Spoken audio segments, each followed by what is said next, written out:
Good evening, everybody. Welcome on into baseball here on youtube.com/SeanOsaurusRex. I'm Sean. Welcome on into 4 games of action for you. We have one duplicate game because the standings are kind of interesting in the American League wild card. We'll take a quick peek at that. The White Sox are in play here. They're 2.5 back of the Guardians, who are a game back of the Mariners and the Athletics. Or excuse me, they're 1.5 back of the Guardians. But they're playing the Orioles. They're currently up 2-0 in that series, so if they get a sweep, Guardians lose, Mariners lose, Athletics lose, some combination of that. It would need to be the Guardians and one of the other two teams. They could be making a play at it. And then the other 3 games were just wheel spin games. So let's jump in. Hopefully you're having a good Friday. Welcome into... Dang it. Welcome on into baseball here. We're going to start with the Twins and the Rays. That'll be our first game up. I actually did not give you the rundown. It is always in the description, but I do like talking about it. Twins and Rays will lead us off. Brewers and Phillies are next. Orioles White Sox game number 3. And then Red Sox Athletics. So we're going back-to-back Sox here in the what am I trying to say? Toward as we wind down the season. I don't know where I'm going with that. New series will be starting Sunday, which will likely be after the Super Bowl is done. Twins, Rays. Twins 30-36, the Rays 28-36. It'll either be like at 6 p.m. if the game is over in a blowout, or it'll be like a little after the game. And Sunday afternoon, we'll boot up a Madden 26 prediction stream.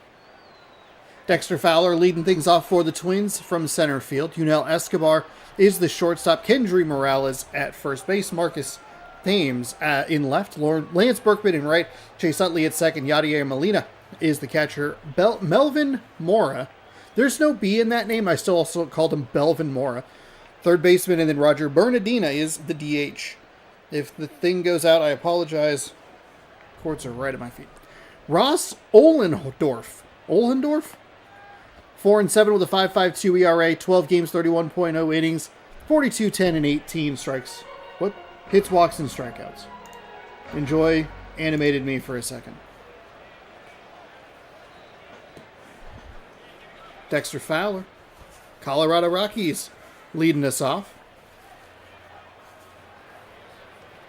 If anybody asks me about 2011 baseball, I will be not correct. Because, like, not only will I be, like, not correct, it'll be, like, teams that they never played for. You know? Yeah, I remember Dexter Fowler on the 2011 Minnesota Twins. Like, no. No, you don't. I mean, you do, but not in the way that you think you do.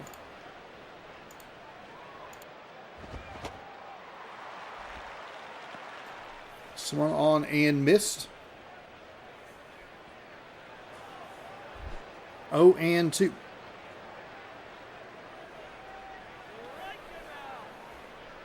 Here's the wind and the pitch inside for a ball.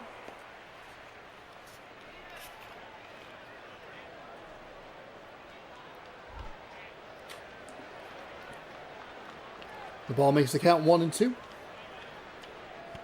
The wind and the pitch and is swung on and missed.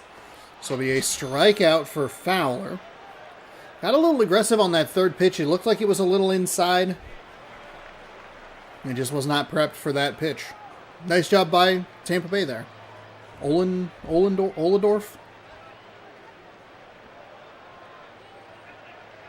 Ohlendorf? Yeah, I think there's an N in there. Misses that one inside for a ball. 1-0. Batter shakes his head. He does not like it. Oh! I bought the first long box PS1 game I've ever bought. Does anyone remember, as we see this hit over to the first baseman, does anyone know, bottom of the 9th Konami PS1 game, I paid $12 for it. I couldn't tell if there was a disc in there because it actually has the foam, which is like kind of a big deal. But it's like this weird long box game but it's Major League Baseball players without the team, the MLB licenses. So I think I have a PS1 memory card, but I don't know where it is. I might explore it a little bit and put a video up for it coming up. I thought it was fun. Franklin Gutierrez, the Mariner, go Mariners, leads off. Center fielder, yet again. A lot of center fielders lead off. Kelly Johnson at second, Jason Worth in right, Brad Hopp at first. David Murphy in left, Mike Morris is the DH. Chris Johnson at third, Carlos Ruiz is the catcher, and Jack Wilson, the shortstop. I believe this team is bookended by Seattle Mariners.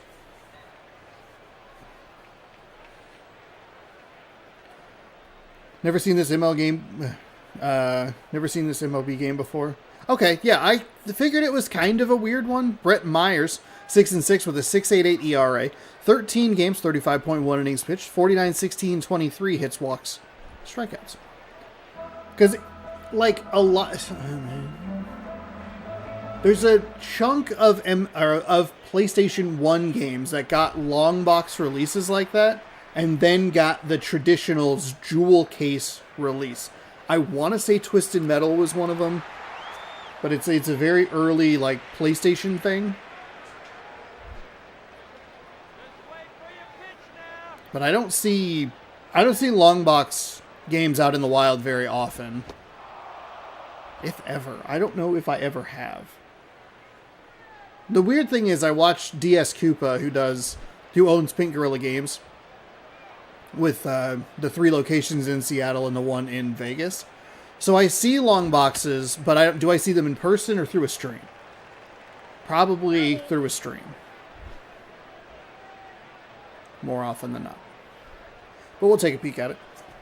Could be, hopefully it's fun. That is rolled to the second baseman. He scoops and fires. And that is an out. Unfortunately, it does not have the instruction manual. Wonder how much that would be. Actually, we'll look it up. We'll go eBay. I downloaded one app today, and now all my things are out of sync. Bottom of the 9th. It was on 64 as well. Oh, it was only PS1. There we go. The wind and the pitch. Ooh, he gets the strike call on that outside. 1250. CIB with registration card. Oh, the instruction manual is tall. Ah, cool. I wonder if it got a jewel release. I don't think it did. Everything here is...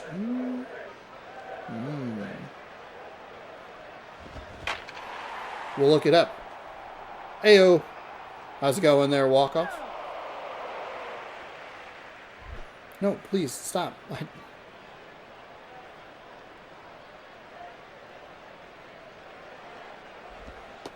That's outside for a ball. Bottom of the 9th. Video game. PlayStation in 1996. Later that same year, it was ported to the Saturn, and in 99 to the 64.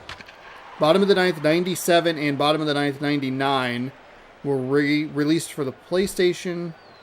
The game is part of Konami's XXL Sports brand. That's inside for a ball, so that's a walk. So it doesn't, the one entry I would need is like grayed out.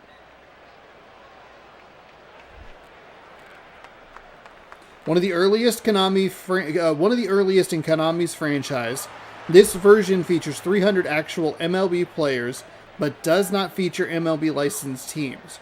Players can choose to either play against a friend in exhibition, season, or playoffs. The gameplay is geared for more of a simulation style of play, with the player stats determining how well they hit, pitch, and field. Along with standard modes for a baseball game, that is a broken bat, That'll be out number 2 at first. He does not go for the lead runner at second. So the Rays do have a runner in scoring position. He had time to throw down.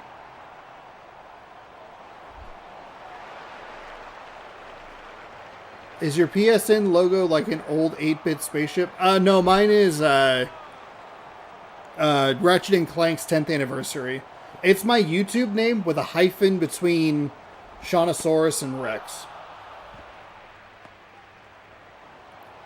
So along with standard modes for a baseball game, this one also features the ability to customize teams and choose any player to create a, quote, dream team. It also has a variety of different camera angles, a streak bar that shows a batter's hitting ability, and a pitching bar that shows whether a pitcher is fatigued. It is notable for being the first baseball game released in North America to utilize a batting cursor. Interesting. Didn't seem to do very well. There's a movie called Bottom of the Ninth. What's that about? American drama film directed by Raymond D. Falletta. Screenplay. Original title is Stand. Joe Manganiello, Sofia Vergara. Okay. Oh, after serving 17 years in prison for a violent mistake, Sonny returns to his Bronx neighborhood and his baseball aspirations. Okay. We can get behind this. It had a box office of $2,000. I see you found it, because I got a notification. Someone wants to be your friend. How do I do this? Where's my, there it is. Requests. Accept. Alright, we're PSN friends, walk off. Alright, 2 outs, 2-1. Here we go, lock in. We're learning about Bottom of the Ninth. Both the video game and the movie. That's in for a strike.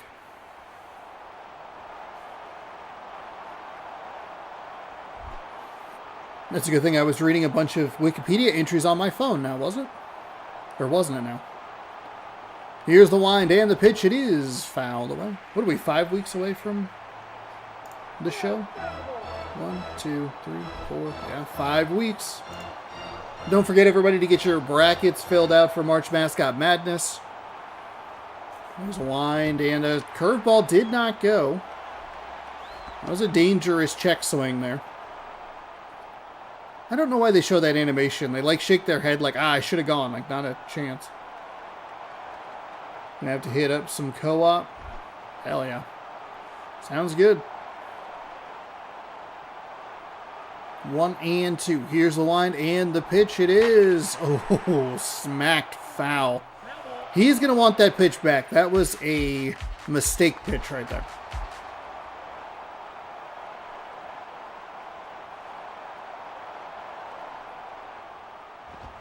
And a swing and a miss. He gets out of the jam. 39 days to go for MLB 26. 35 for us Digital Deluxe freaks. Marcus Thames, Berkman, and Utley coming up.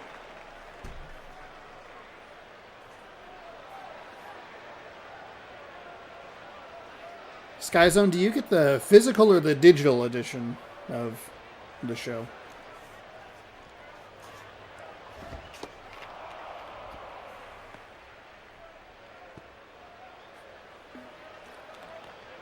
Because I will buy, I'll buy the digital, and then in November, when it's on sale for like $20, I'll pick up a physical copy for my collection behind me, which you can't see because I'm in front of,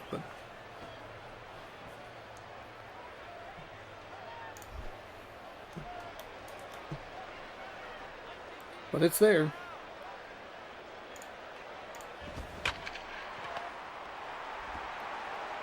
That is ground out to the third baseman. Fires over first in time and 1 away.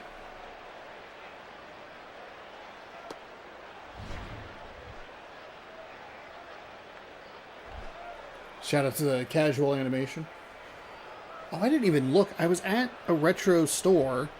Well, a store that has retro stuff. Nintendo 64 is so hard to find. Disc version every year. Are you bummed that they are not doing any sort of collector's editions anymore?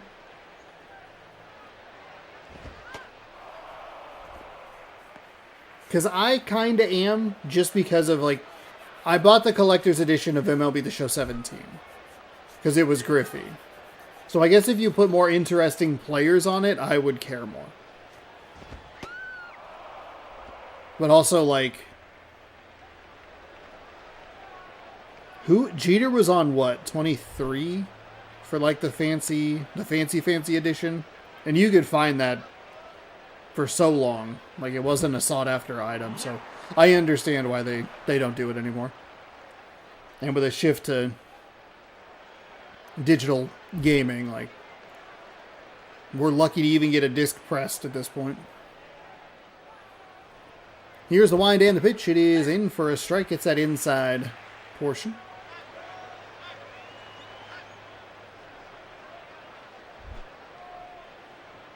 Two and two.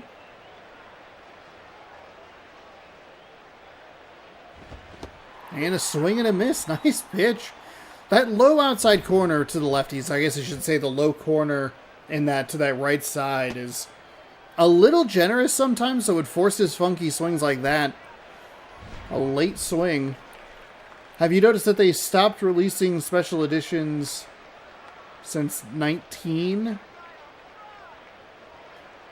Is it that long ago? That was a Jeter one. I was pretty sure. Maybe he was on a different one that I don't remember.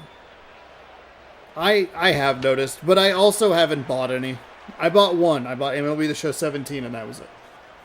And that one came with an awesome steelbook that had, like, the Show 17 was in the Mariners font logo design, so...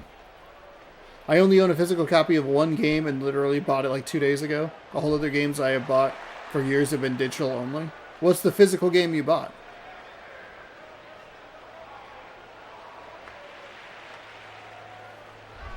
Let's see. MLB, The Show. Oh my goodness, stop. Misspelled show. That's a single into center field. H-O-W. Collector's Edition. Jeez Louise. List. AC Shadows. Region-based covers like the Canadian games would get a cover of the Blue Jays. Yeah, that's true.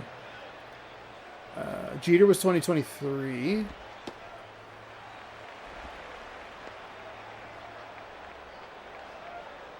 Jackie Robinson Deluxe Edition for 21.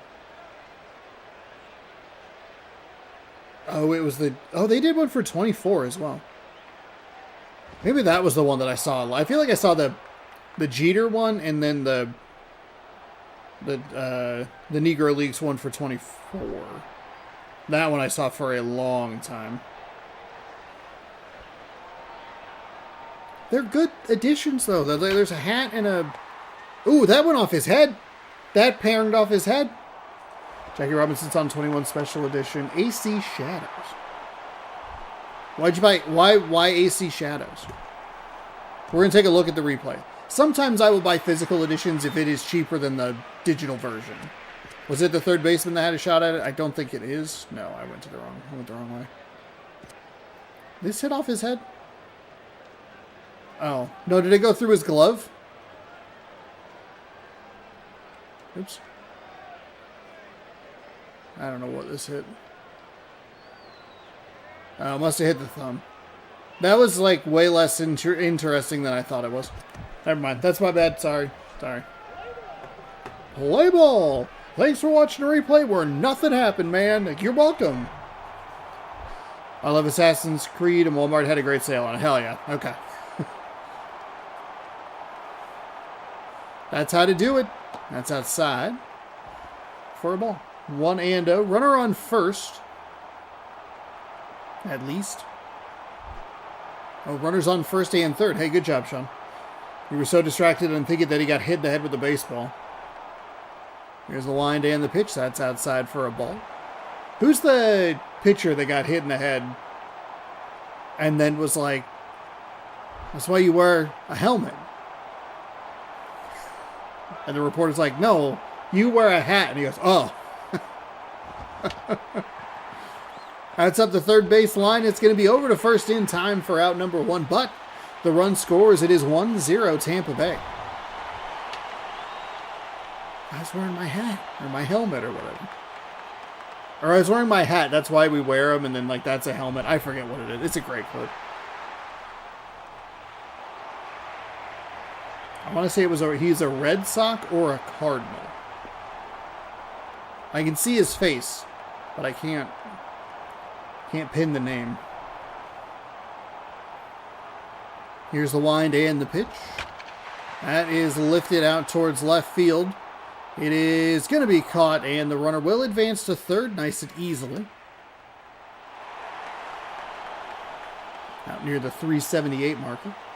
So the Rays put another runner 90 feet away from scoring.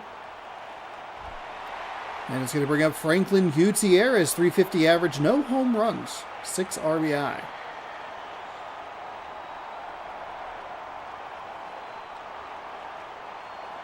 Have you played Assassin's Creed Shadows yet? And if you have, are you enjoying it?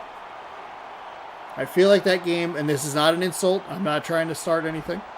I feel like that game kind of came and went.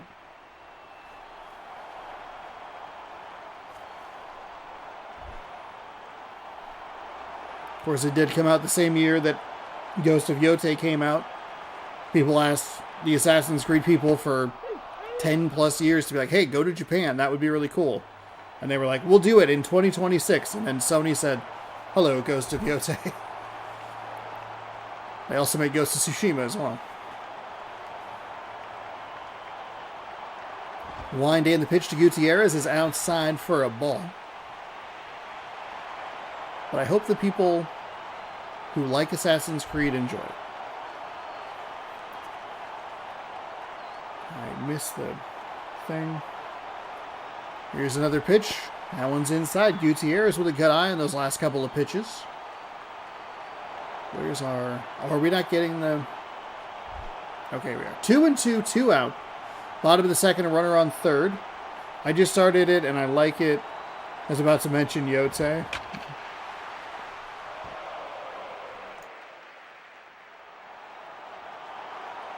Pardon me.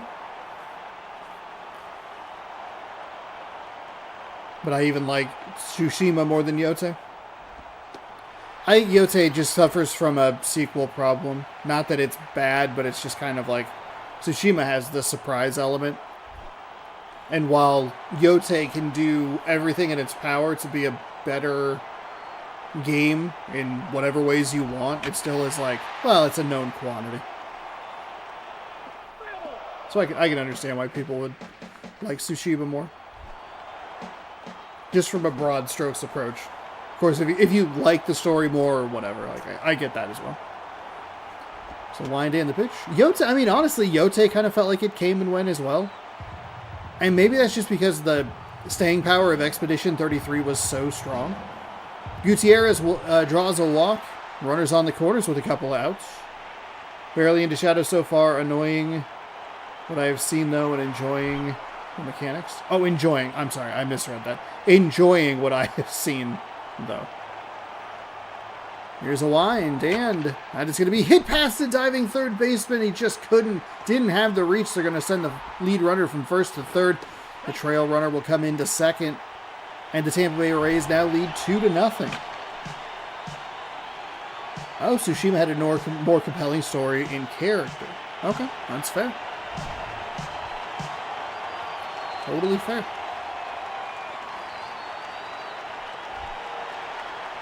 Jason Worth is 0 for 1.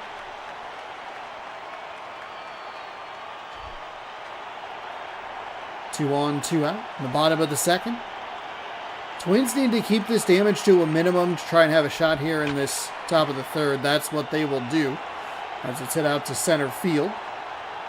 Backs up a couple of steps, makes the catch. 2 runs on 3 hits for Tampa Bay. It's 2-0. Molina, Mora, and Bernardina. The 7-8-9 hitters coming up for the Twins.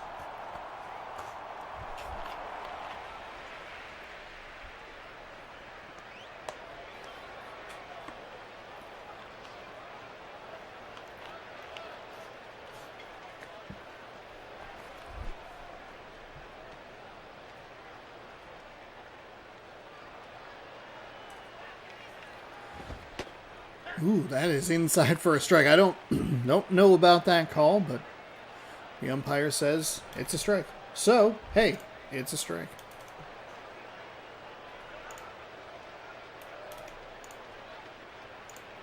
The righty winds, and it's going to be hit up the first base side into the dugout.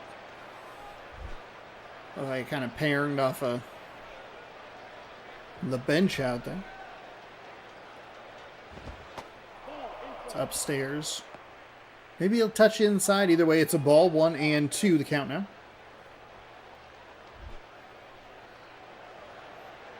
He has to do Molina just has to get on base here. He can't tie the game with one swing right now. So a shot's a good way to start, but before I could even finish that thought, he swings and misses on the pitch, and it is strike 3. 1 away. Melvin Mora, batting .291 this season.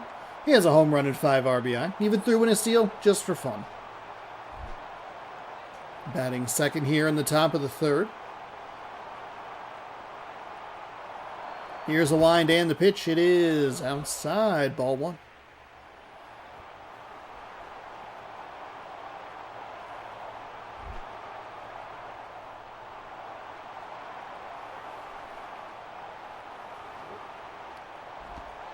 Way outside, ball 2. He didn't swing at the first one and he tried to go further out. Hey, he didn't swing at that either. Makes it 2-0.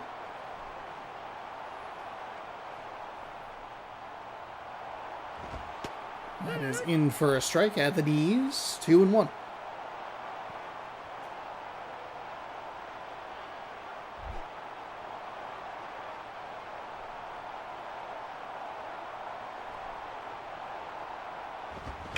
And that's hit out toward left field. Won't even get to the warning track. Quickly 2 gone.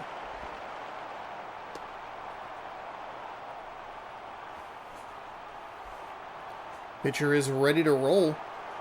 2 quick outs, looking for the perfect game, technically. Roger Bernardina is the last hope for the Twins. Needs to get on base somehow to keep this game alive. Tampa Bay has left a few runners in scoring position where they could have done more damage, but should be an alright opportunity for them to escape with a win. The pitch looked a little low. Batter agreed, shook his head at the umpire. It's an 0-1 count. Here's the windup and the pitch. It is high and inside for ball 1. 1-1.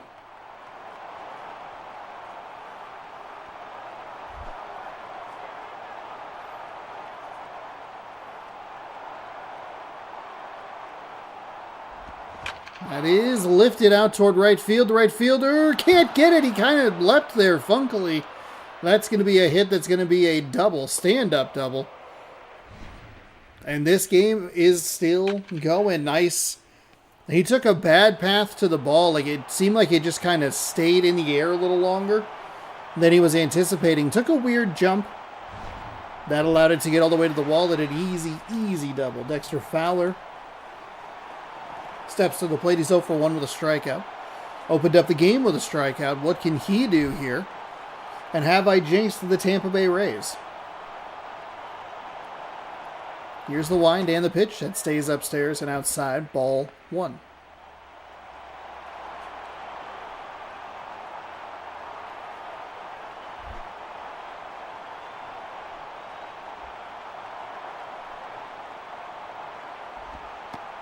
Fowler takes the strike on that outside corner that's been a little wide all day. We're only in game number 1. We'll see if that sticks throughout the rest of the day. I feel like the strike zone is based per day, not necessarily based per game / per umpire.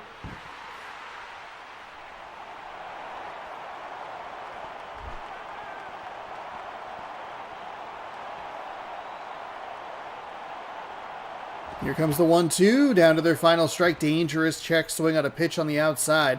No appeal down to third. It's ball 2. 2-2, 2 outs in a 2-0 game. Top 3 with a runner on second. The Twins have the bloop. Can they find their blast? No, they can't. I couldn't even finish the sentence.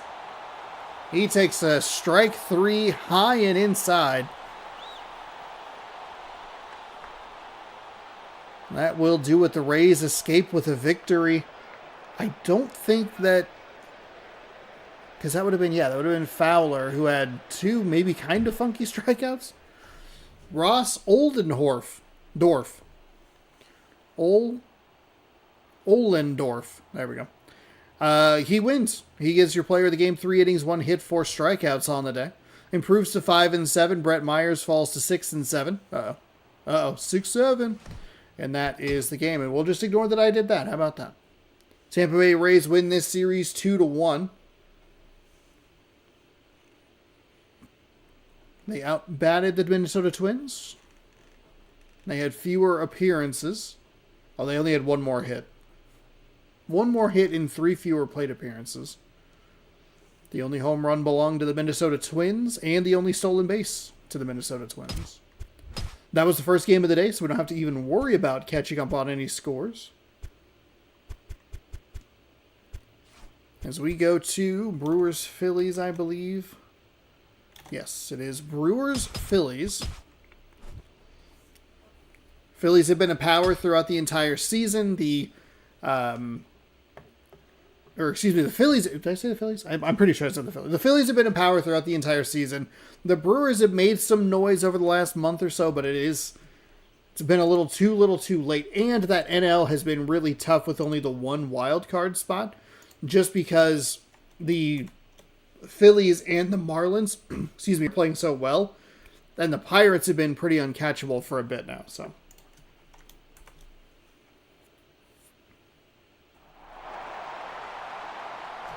Welcome to Philadelphia. I gotta flip the thumbnail.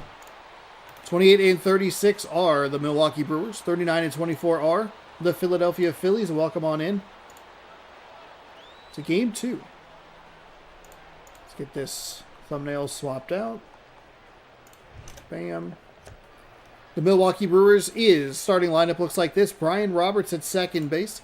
David Freese at third. Jason Kubel in right field. Luke Scott at first. Vernon Wells in left. Ryan Hannigan is the catcher. Hank Conger? Yeah. Is the DH. Angel Sanchez at short.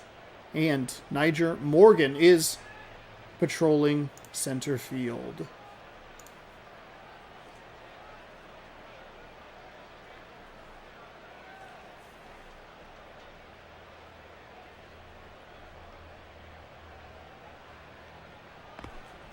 John Danks is 4-5. 4.65 ERA, 12 games, 31 innings, 31-18, 30 hits, walks, and strikeouts. Here's your Philadelphia Phillies defensive lineup. And Brian Roberts with that .224 average getting us started off. 6 RBI, 6 stolen bases. Maybe this is a guy that the Brewers put in motion.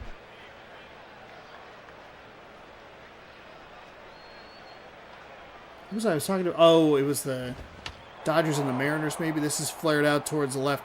That stayed up in the air based on the sound I heard in my ears and the result that we just saw. Those did not seem even. I thought that was going to be maybe a little bit of a flare into left field and drop for a single. But it really hung up there. David Freese, 10 RBI. On that, with that .274 batting average.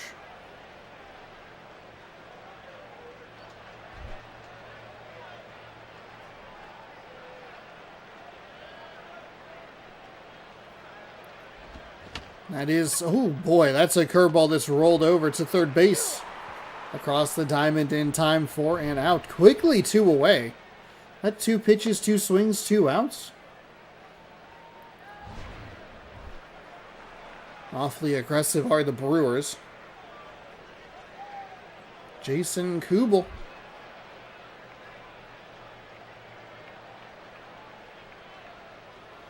The lefty is ready. He'll wind and fire. They are going to call that a strike. One of the funkier animations we get when they try to do the check swing is when the ball is higher in the zone. Because it looks like they kind of like come down at it. Like they're like hacking wood.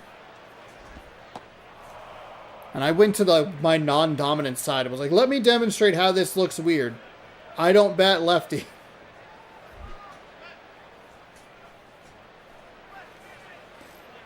1-1. Wind and the pitch. He has now seen more pitches than the first two batters combined, with 3.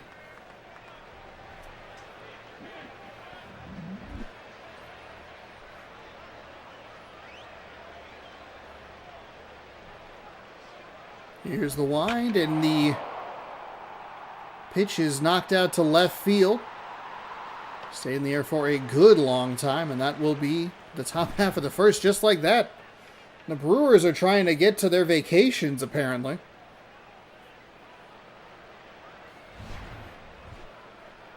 No score heading to the home half. Should be led off by Shin-Soo Choo. He is the right fielder, batting left. Ramiro. Jeez Louise, Sean. Ramiro Pena is the shortstop. Justin Morneau at first. Johnny Gomez. Gomes. It's Gomes because it's an S, not a Z. He's in left. Jorge Posada, the catcher. Andres Torres in center field. Ronnie Belliard is the second baseman. Danny Kochman is the DH. Brandon Inge is at third base.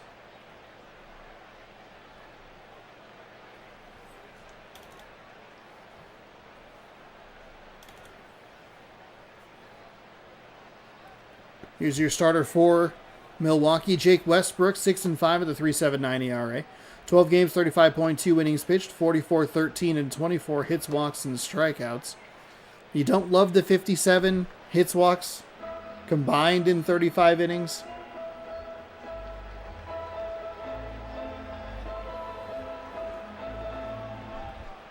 But he does have a winning record, so I guess it's a little hard to argue with. Shin-Soo Choo with a nice-looking RBI number, though. We usually see him batting first.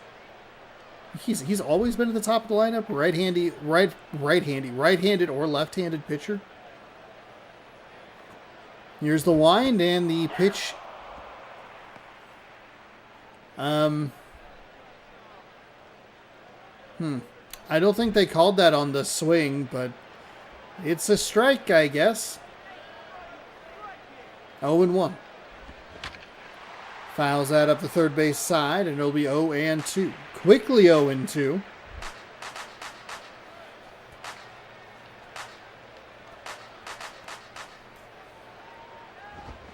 And he is down on 3 consecutive strikes for 1 gone already. The funky call on the first pitch maybe sped him up a little bit, and he had a bad foul ball. Put him into an 0-2, which then kind of forced a funky swing for strike 3. He was under it, sure, but does he swing at pitch number 2? If he gets a different call on pitch number 1, does that even matter? If it's a 1-1 count instead of an 0-2, who knows? We will never know because he struck out. And what's happened in the past has happened in the past. And that's why I will never be my mom's favorite commentator. Here's a wind and the pitch. It is in for a strike.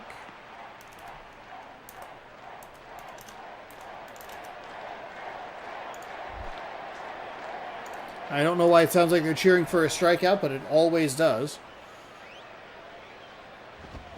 That is foul. They're cheering hit. It just sounds like they're saying like K, K, K, K, K. Because they want a strikeout, but it's like, that's the home team. That is a roll to the first baseman. They'll scoop it cleanly and step on the base for out. Number 2. Phillies are trying to punch their ticket to the playoffs. The Milwaukee Brewers are trying to punch their tickets to Cancun or wherever they're going that's warm. Both teams very aggressive so far in this one. Especially those top 2 batters for Milwaukee. 1 pitch, 1 swing, 1 out. That's inside for a ball. Clearly a ball.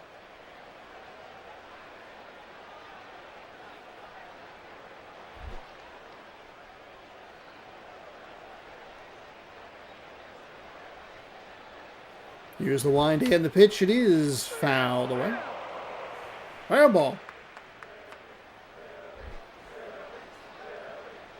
Okay, Phillies, I hear that one. And that is smashed, but that is Foul ball. Might want that swing back. It's 1-2. And that's fouled away. Well, nice little defensive swing there. Just get a piece of it. Hope it goes foul. Try again. Count remains 1-2. Looked like it was going to be a pitch so bad it was good for the Milwaukee Brewers. That one is going to stay in the park. Somebody losing their mind. The 4, 5, 6 hitters coming up for Milwaukee. That's the part of the field where that last out was, where it just seems like the ball carries. And of course, the one time I'm like, maybe this will carry. It's well short of the wall. I mean, it was well short of even the warning track.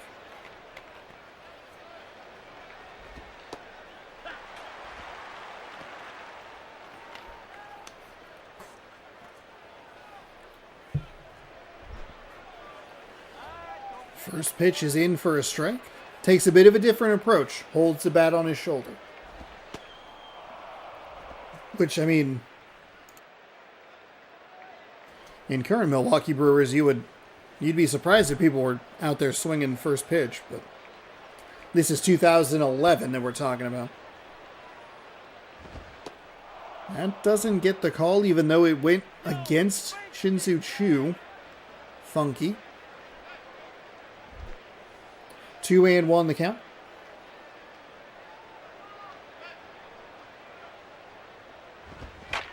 Ooh, he got a good piece of that one, but it is. That ball's foul. It is foul, everybody.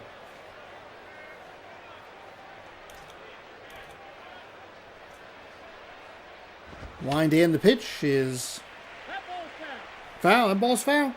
That's a foul ball.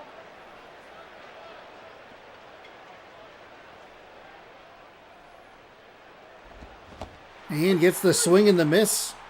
Nice job making it a competitive pitch that you just dropped a little low toward the low part of the zone. Induce the swing and miss, and it'll be Vernon Wells' turn. 273 average. No home runs, but has driven in 12.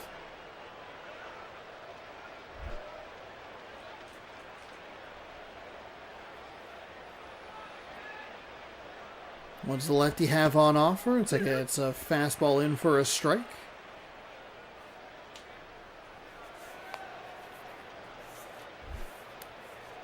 0-1.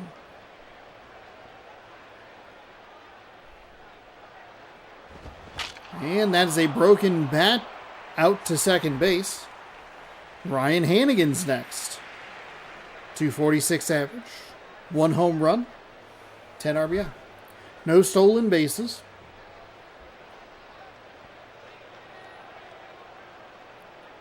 Lefty readies the pitch, and that was in a very hittable location. I bet he would want that swing back. That'd be the one time where he'd look at it and go, first pitch swinging, hey, that's all right. That looked good. 0-1.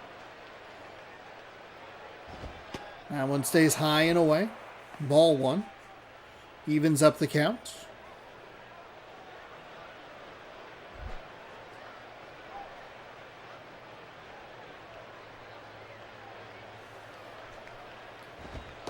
And gets that high inside corner for strike 2, 1-2. Very patient, hasn't taken a swing at anything. The last 2 pitches, I think you can make. You can go, hey, good takes. It's easily a ball. It's a tight strike. You're probably not going to get too much on.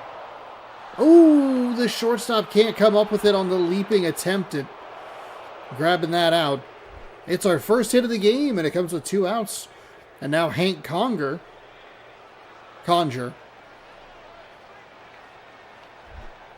I wasn't anticipating it to be quite so syllabled. Conjure. That is in to make it 0-1. He has zeros across the board. Needs a good swing here to keep this inning alive.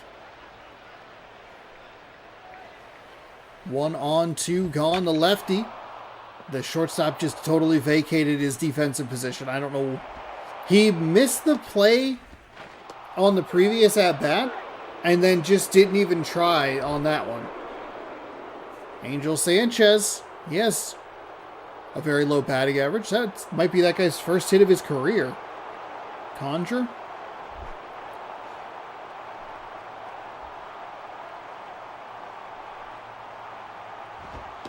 That's outside for a ball.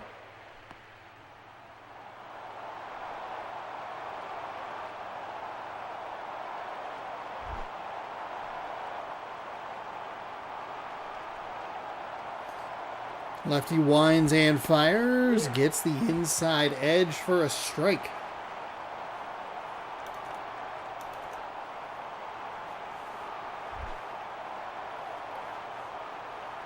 One and one the count. And he'll roll this to the second baseman. The threat is escaped.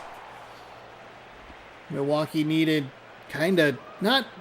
Miracle sounds like a very strong or dramatic word, but they definitely needed two guys who have low to no batting averages to come up with hits, and that's not a good position to be in with 2 outs. Johnny Gomes steps to the plate. Speaking of batting averages that you don't really want to look at, 179 on the season. Yikes. But he'll lead things off here for the Philadelphia Phillies, and he'll shut me the hell up as he's going out to right field. It's going to get all the way to the wall. That's going to be an easy double. Is he going to try for third? No. Save with a stand-up double. Yeah, there's an average that you don't want to look at. Way to go, nerd. Talking about myself. Jorge Posada.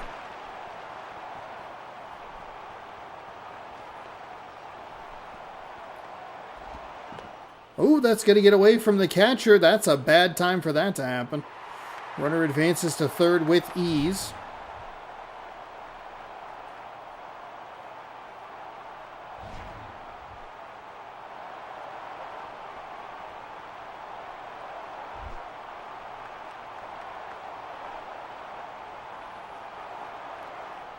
It's a ball. Here's the 1-0. He went back to the same spot. That time the catcher is able to get to it, but I don't think you really want to be playing around with that location.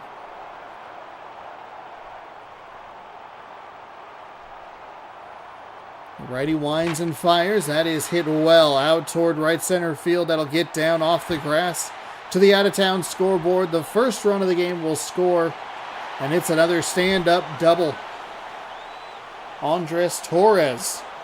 He's batting nearly 400. The Giant, former Giant, now playing for the Philadelphia Phillies. Looking to add a little insurance. Both games have looked kind of similar. No scoring in the first inning, and then the home team has been able to pick their offense up a little bit in the bottom half of the second. Brewers here really have to be kicking themselves for having 2 in scoring position, but not being able to come up with it. I get why both those guys had very poor batting averages. But hopefully they can do that again and try and keep this game alive. They're down just 1 now. How can they mitigate this damage? Nobody's out. Back-to-back stand-up doubles gives Philadelphia a 1-0 lead. That does not allow the runner to advance, but the shortstop bobbles it. He's almost out. Oh my goodness.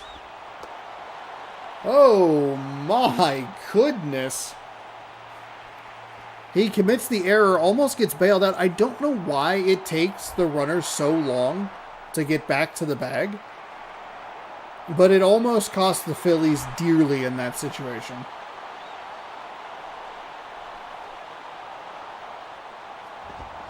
Swung on and missed, trying to be a hero and really put this game out of reach.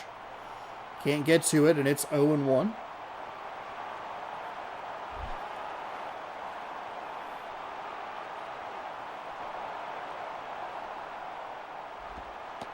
And that's low for a ball.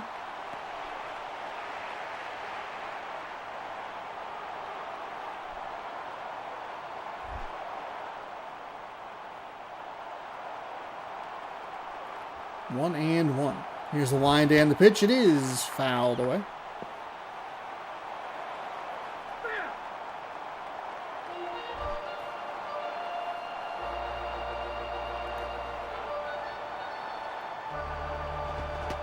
Swung on and missed for out number 1. Casey Kochman, he's batting 200, no home runs, the single RBI this season, and no stolen bases.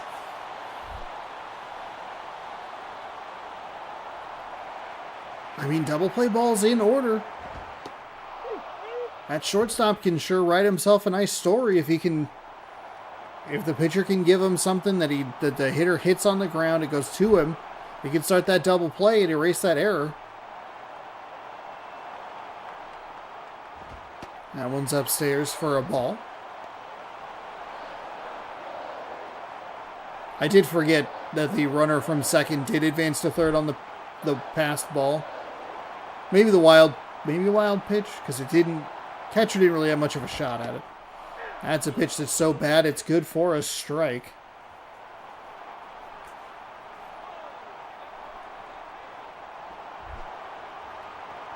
One and two. 2 on, 1 gone here in the bottom of the second.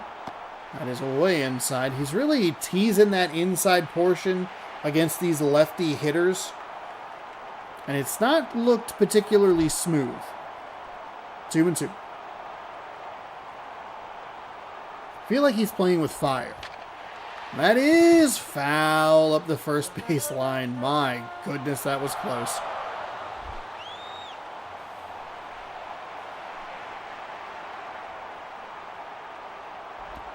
That is rolled to the second baseman, flips to the shortstop covering, fires over to first in time. It's a double play.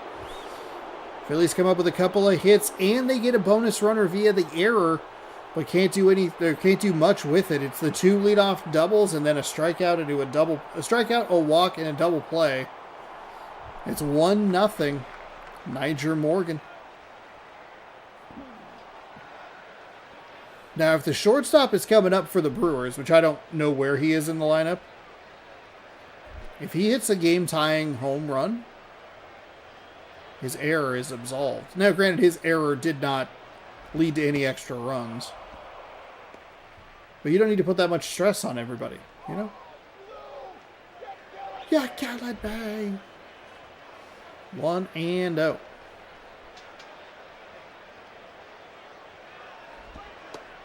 That is a strike at the knees.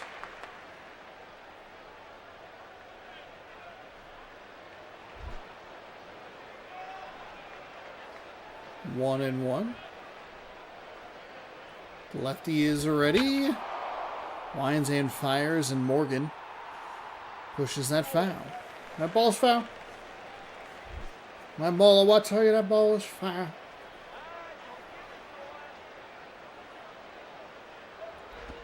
The 1-2 hit weakly. Right fielder's going to take a peek, but not even in the frame by the time the ball hit the ground.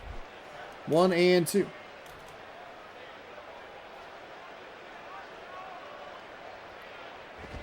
And low. 2-2.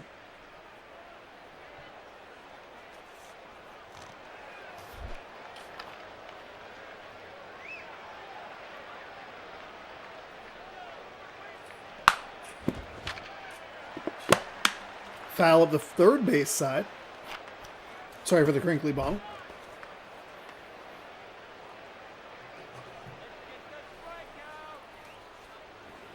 And this lefty at bat keeps going. That one stays outside for a ball. 3-2. Payoff pitch upcoming.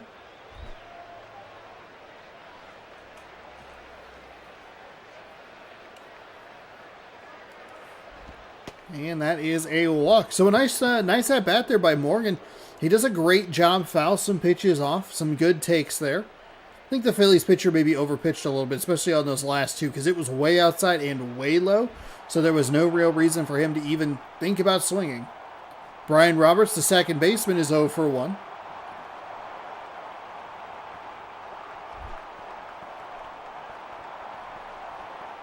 One swing can flip the script here. One swing can also put them down to their last out. That pitch isn't going to be swung on at all. It's 1-0. Way out of the zone. Lefty is going to check on the runner at first.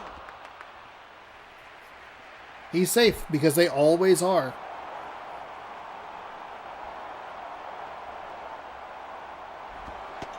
That gets a strike at the knees. I don't think the batter's going to like that one much, but it's just a 1-1 count. Or maybe this is a batter who's just happy to be here.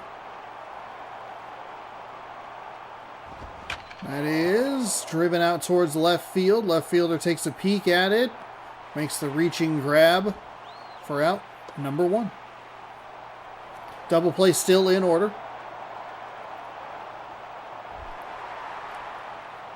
David Freese 0 for 1.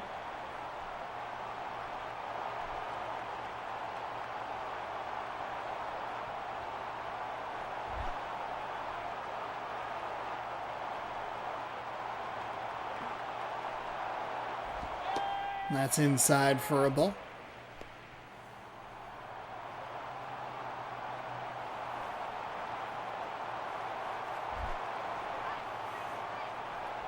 One and oh. And that is driven foul, third base side.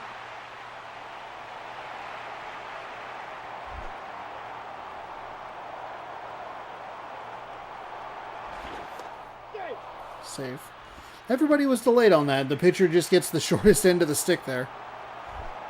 Because this game has no fluidity whatsoever. 1 and 1. 1 on, 1 out. It's a 1-0 game. It's rolled foul. Third base side. Phillies looking for a double play to end this and squeak out a victory. Milwaukee looking for a swing to keep this game rolling. That's outside for a ball. I mean, I guess they're fine doing what they're doing. It's not that big of a deal, but...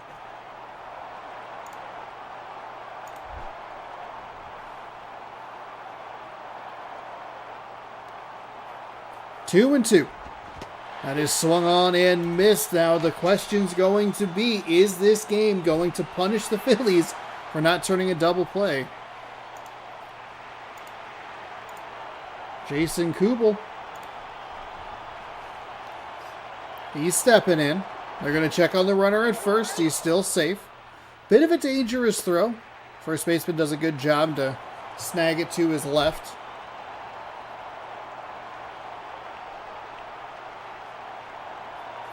There's a wind and the pitch. It's swung on and missed.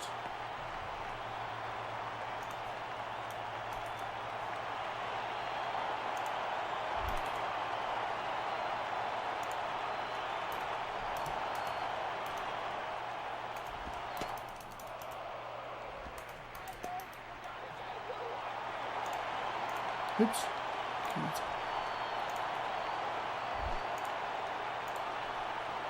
1 and 1 with 2 gone. Here's the wind. And it's going to be popped to the catcher. Can he pull the... He can. That's it. That's the game. I was really confused because the catcher doing that kind of little pirouette reach for the ball is not the most successful.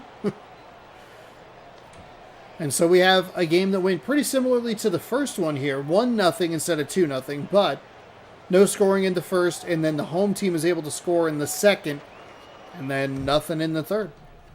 1-0. And for, I believe, the first time that we have ever done this, both games are finished in under 60 minutes, which is wild. John Danks is your pitcher, or your player of the game, for Philadelphia.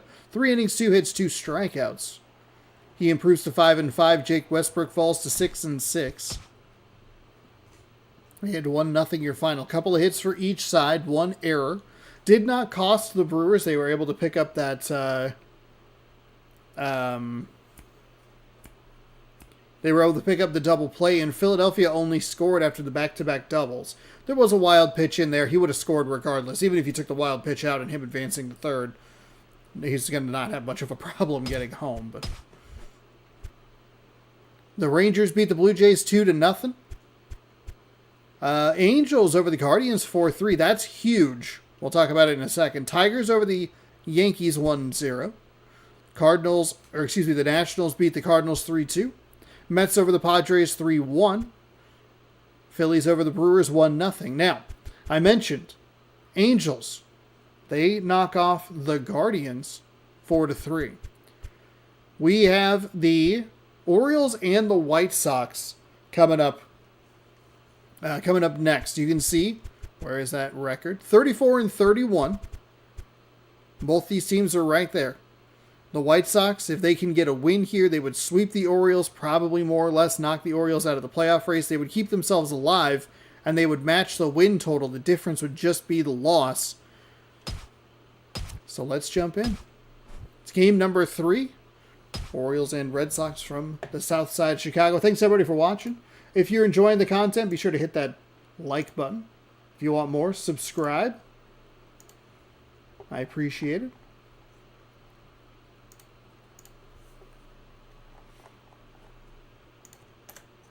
And, you know, hey, free, easy ways to help the channel. That's what people like. People like things that are easy. People like things that are free. When they're free and easy, ho, baby. Ho, baby. We are at U.S. Cellular Field here in Chicago. Baltimore 32-34 taking on Chicago 33-32 from U.S. Cellular Field. I played at this field a lot. Ken Griffey Jr.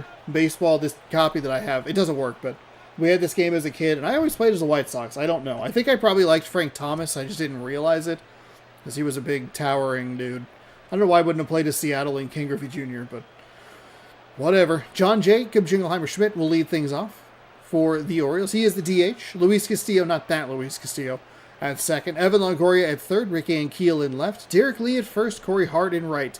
Miguel Montero is the catcher as Drupal Cabrera, the shortstop. Trevor Crowe is the center fielder.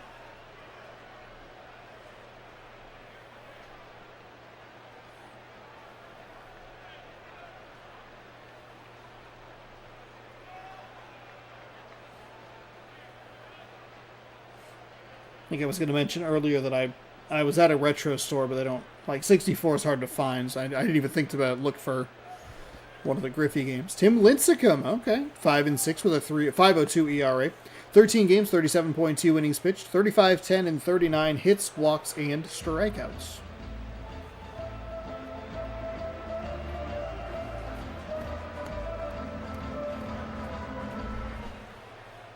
John Jacob Jingleheimer-Schmidt. This is the only repeat game that we have, just because of the playoff implications. The White Sox still need some help. They need athletics. They have the first half of the equation to kind of put themselves a little further into this. Guardians fall, right? So you need the Mariners or the Athletics. Either team need one of them to lose as well to cramp up that wild card picture a little bit. And unfortunately for the White Sox, they don't have any more divisional series games. Oh, good game on game 2, thanks. And that's why like a custom schedule would be super helpful.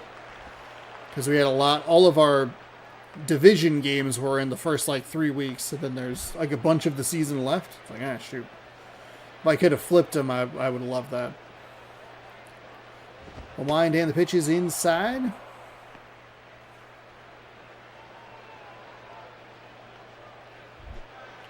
Two and two. Lincecum winds and fires outside for a ball. 3-2, so a full count to start things off.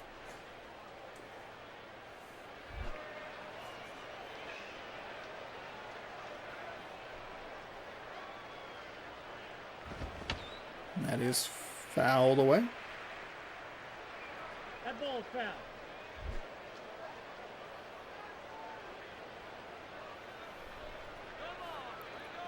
Here's the 3-2. It is outside for a ball, so John Jacob Jingleheimer-Schmidt picks up the walk.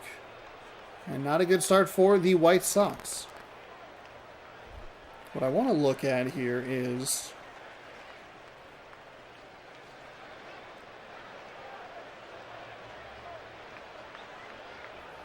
highest rated NBA live game, just out of curiosity. Ranker? Do I rank everything? Oh, NBA Live 2005, 2003. Interesting that they picked the PS1 cover for that. 04, 10, 06. Okay. NBA Live 95. I was looking at some NBA. I was thinking about an old NBA game. I didn't know which one to get, and then I forgot to buy one. That's not a sentence people have said in the last, 10 years. I forgot to buy an NBA Live game. Frick me.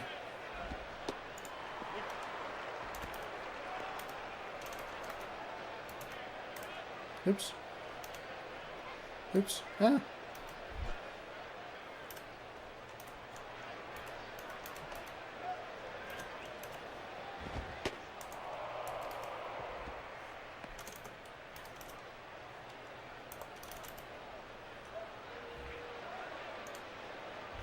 NBA Live 19, it was the last one. Yeah, but that's the last one.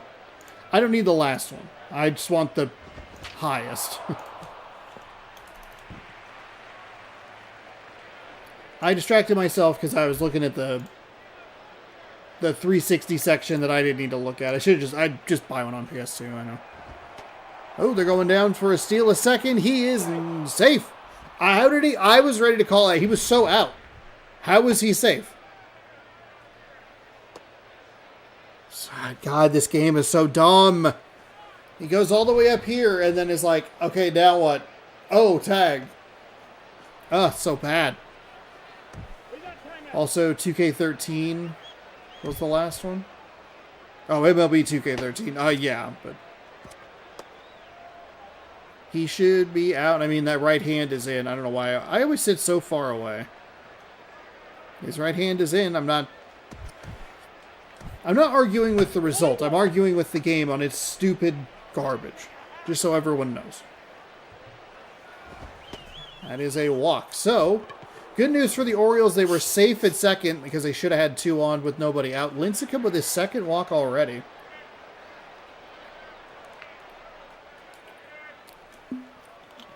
Yeah, it's the ball's problem, Lincecum.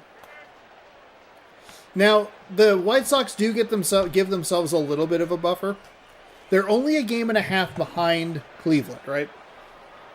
Because Cleveland lost, a loss doesn't crush any hopes and dreams, but it's one of those things where you look at it and you go, you got to take advantage of when a team in front of you stumbles, then you got to capitalize. Lincecum's got to get it going here. That's a nice strike on the outside.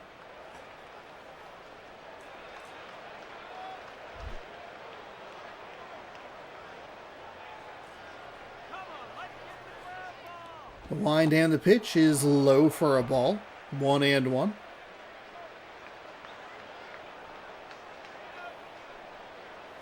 Lincecum on the cover of MLB 2K9, I believe. That is swung on and missed.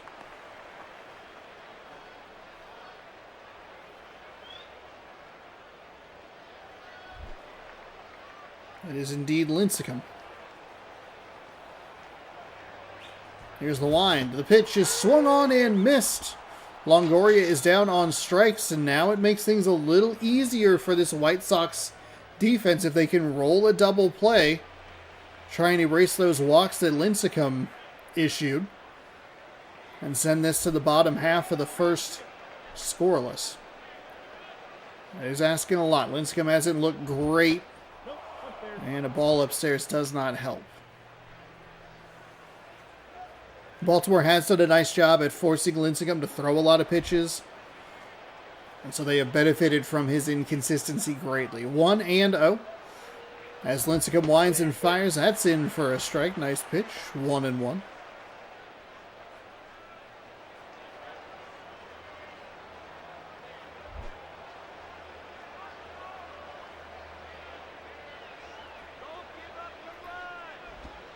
That's outside. Some good patient takes there for Baltimore. 2 balls, great. But 1 strike you're probably not going to do a whole lot with. You don't need any extra swings in there to give Lincecum the outs. That's fouled away to make the count 2-2. That ball's foul.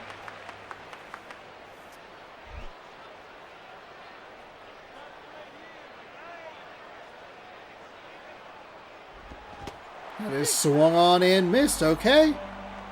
2 walks to 2 strikeouts. Very early on the 83-mile-an-hour changeup. It's a nice pitch from Lincecum. Maybe left it a little too over the plate, but a good sequence. That can be all right. As we see a very early swing and bing, bang, boom, set down. Derek Lee.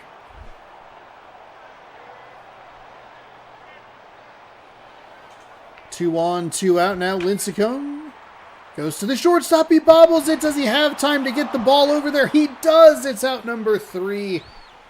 Wow, from an error to an out. Baltimore gets 2 walks to their lead, or their first 2 batters, and then that's it. B.J. Upton, the center fielder, will lead things off for the Chicago White Sox. Maglio Ordonez in right. Albert Pujols at first. Manny Ramirez in left. Ryan Rayburn at the DH spot. Scott Rowland at third. Yorvit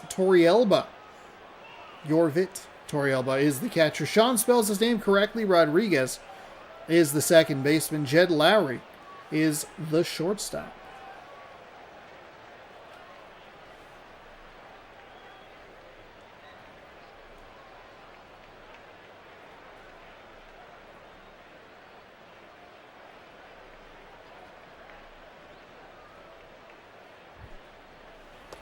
Bronson Arroyo, 5-6 with a 6.83 ERA, 12 games, 29 innings, 38, 13, and 20 hits, walks, and strikeouts.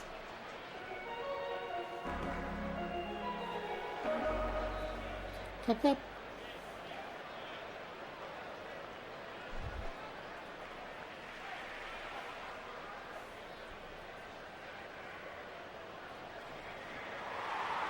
B.J. Upton will get things let off here.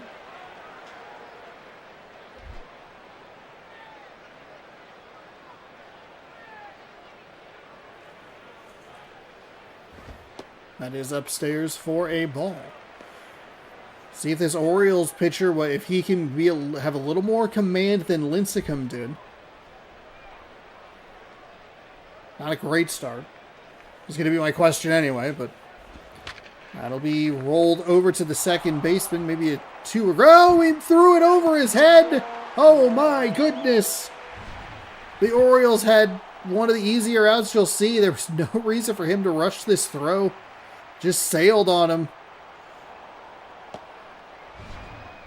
Catcher knew it immediately. Or the game rolled the dice in vats behind the scenes and went overthrow.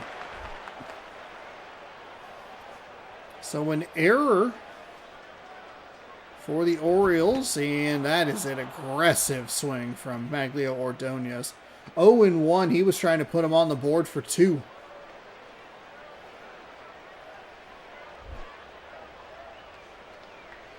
It's 0-1. And that is in for a strike. 0-2.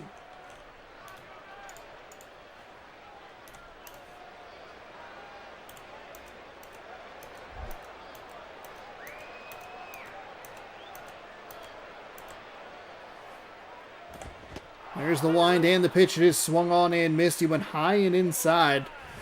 Gets Ordonez aggressive.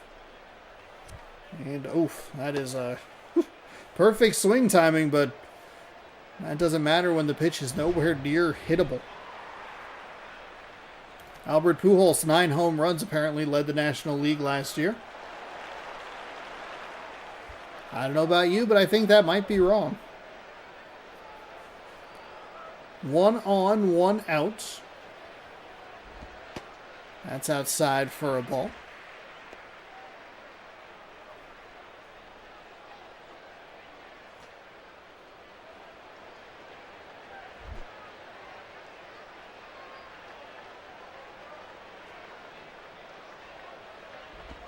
That is low for a ball.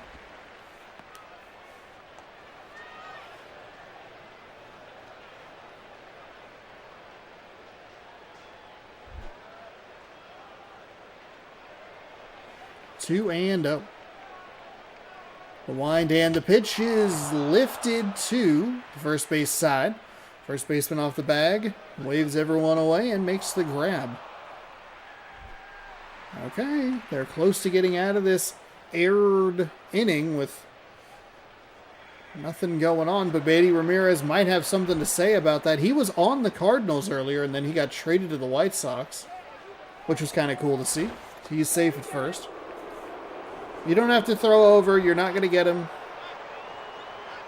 This game does not allow for that to happen. I am not allowed to have my apples with the skin, D. I am not allowed. They're going to check again. Hey, guess what? He's safe because they are 99.9% of the time. 99.99 at this point. One out of every 8,000 throws over might get him out. Ramirez punches that into center field. That is going to be a single. They're going to send that runner aggressively around second. The throw from center is in. Late. He is safe. That was a weirdly dramatic way for me to phrase that. I apologize. He is in. Safe. Ryan Rayburn. God, did I jinx the Baltimore Orioles? I'm okay with that. All right? I'm okay with it. They've made my life miserable for years. Just in game. Just in the video game world. So I'm okay. If they get cursed, they get jinxed.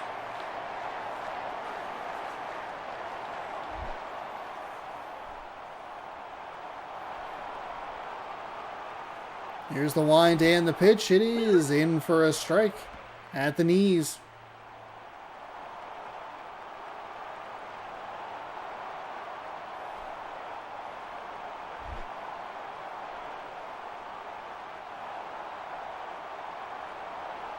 The wind and the pitch is low for a ball.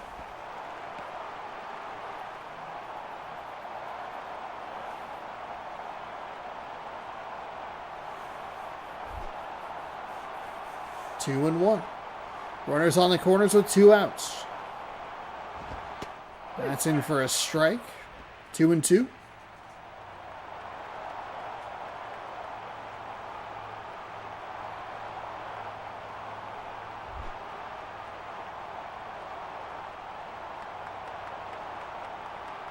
Here's the wind and the pitch. It is fouled away. That's a dangerous swing.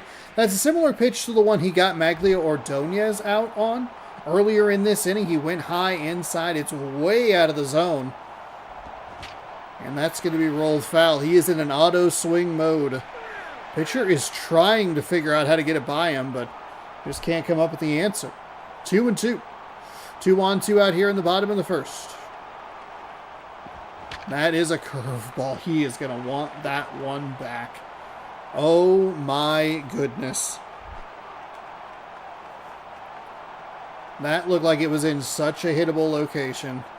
Here's the wind, the pitch, and it is hit into left field. I have jinxed the Baltimore Orioles as the error comes around to score. It is 1-0 Chicago. Whoopsie daisy, but also kind of, a little middle finger to you. Just a little, just a mild middle finger. Because you made my life so miserable for years. Scott Rowland, he's batting .350.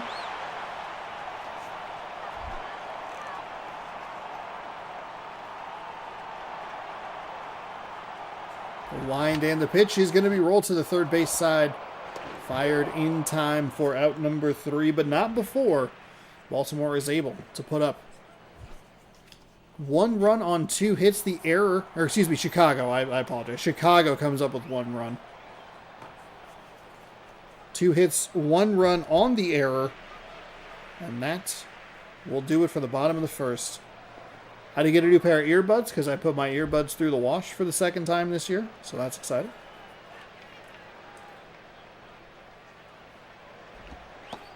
That is in for a strike. I think it was a ball, actually. 1-0. Yeah, it's a ball. Definitely a ball there, Sean. That is going to be smashed up the middle to center field. It's a leadoff single for the Orioles. Looking to strike back after the inning, the bottom of the first inning.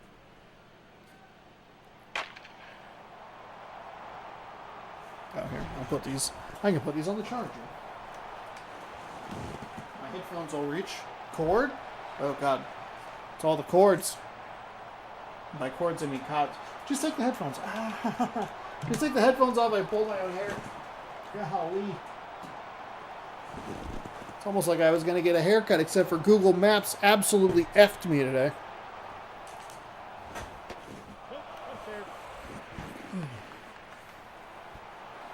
There's a cool thing called a search function. I guess I could have used. Doesn't matter. 1-0. Runner on first. Lincecum has got to get in the strike zone a little bit more frequently, especially earlier in the innings. You can't be walking on the line of putting runners on bases with free passes. He already has 2 walks. It was the first 2 batters of the first inning. He was lucky to be able to come back and get a couple of strikeouts. And then he got the ground out to first base. I know the first runner, or the leadoff batter, gets a hit, becomes that runner on first.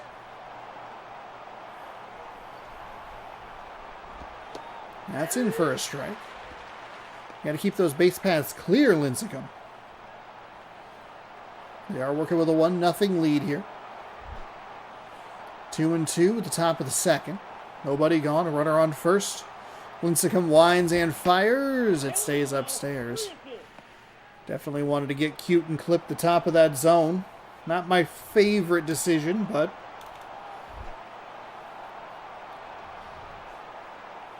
it is what it is.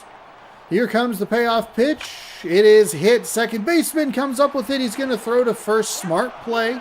He was not going to get the lead runner at second. Spinning, twirling. I think he did about 4 flips on that one. And firing to first in time. As Drupal Cabrera batting .320, 1 home run, 12 RBI. So if you're the White Sox here, you're probably looking for something more to the left field side of the infield, that third baseman and the shortstop.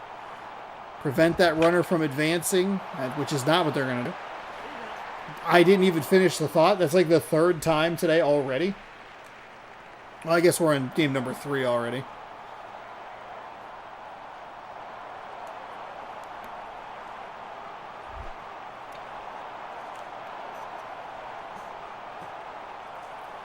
So Trevor Crowe steps up. He will take a strike.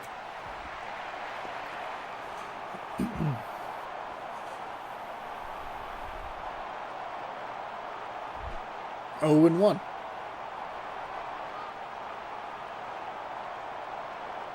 Lincecum winds and fires. It's going to be... Oh, he bobbled it out in right field. It's a run-scoring single with 2 outs.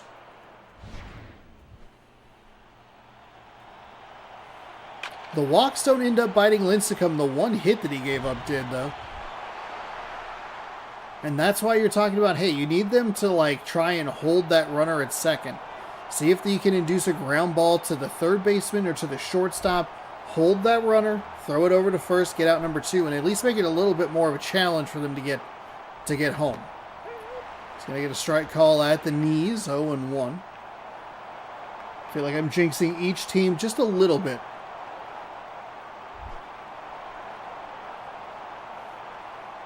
Now 1-1 with 2 gone. They'll check on the runner at first. He's safe. Pujols with a nice swipe, but way too late because this game just does not do that, huh?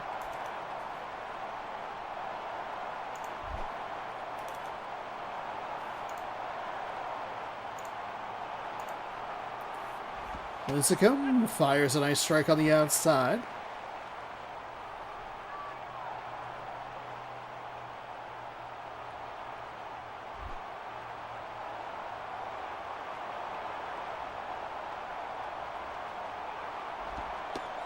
Ooh, and John Jacob Jingleheimer-Schmidt is going to get a strike call at the knees. That makes it strike 3 and out number 3.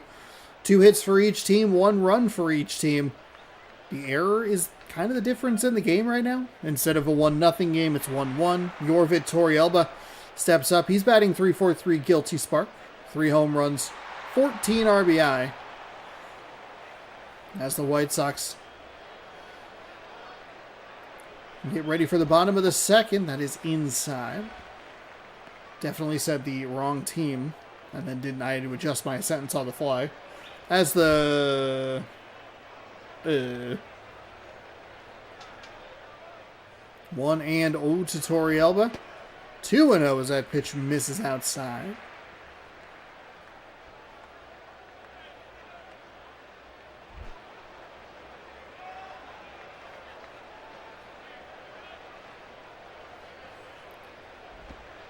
That is down low. Ball 3. I mean, Torrealba hands off controller, 3-0 count right here. Of course, we did see a home run recently on it.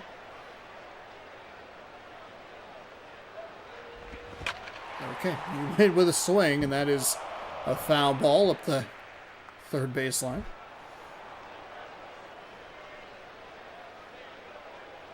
Now it's 3-1, which puts that hitter in a very swing-happy count. Yep, that's exactly what it was. It was a pitch. It's a good pitch selection for the Orioles starter, who threw that inside and jammed him.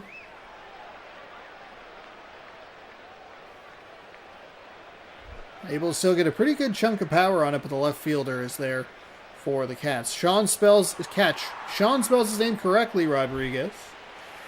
Stepping up here, this 1-1 game. The righty will wind and fire. It is at the letters for a strike.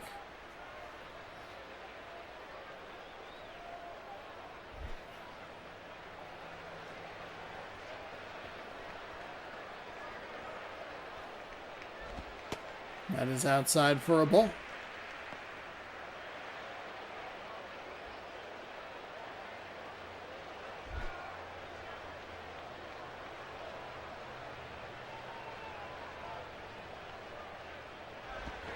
And that's fouled away.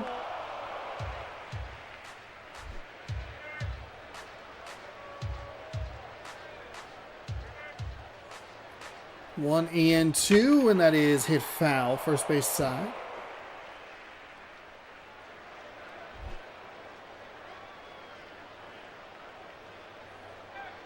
Here's the wind and the pitch.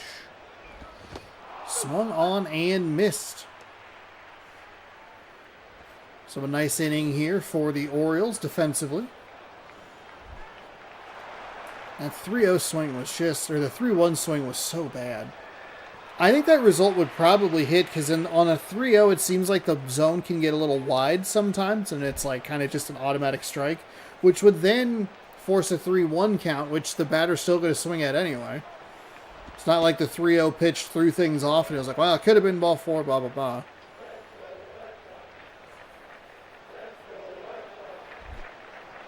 Working with 2 outs here and a 1-0 count. 1-1 in the bottom of the second. Here's the wind and the pitch. It is fouled away. Might want that one back. That curveball or changeup got the best of him and evens the count at 1-1. The righty winds and fires low. That's probably ball. That's ball 2. Instead, it's swung on and fouled away. Timing is way off. Both of those have barely gotten much contact with the ball. And that one, that's a good eye.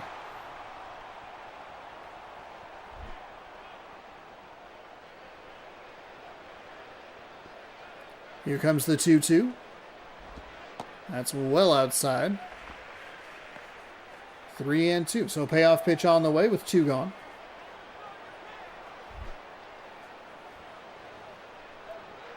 This batter's been a little aggressive with his swings. The righties pitch is hit up the third baseline. It'll stay fair. Does he hit first and head for second? No.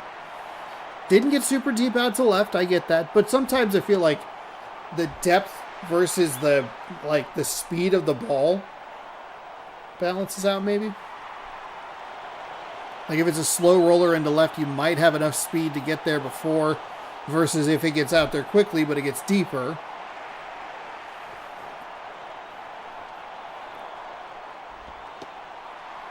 So some 2-out hitting between these two teams in the second inning. Orioles scored their lone run so far with 2 outs at the top of the first. And the White Sox get a single with 2 outs. It's 1-0. Here's the wind and the pitch. It is in for a strike.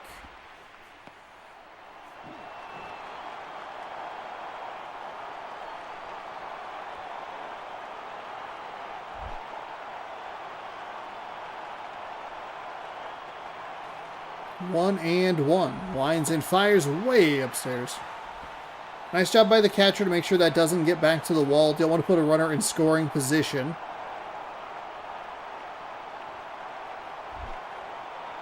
Two and one.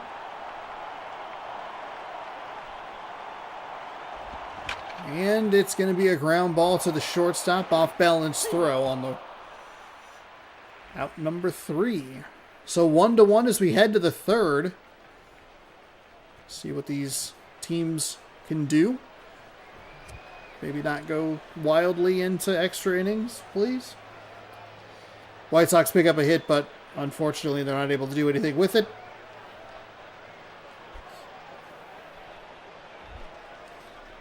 Luis Castillo worked a walk in his first appearance.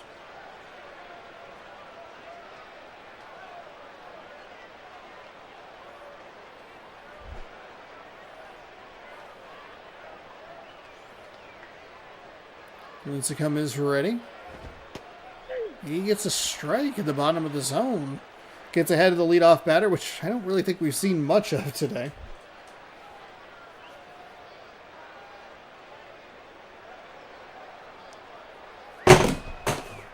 Okay, you didn't have to do that. That was so dramatic.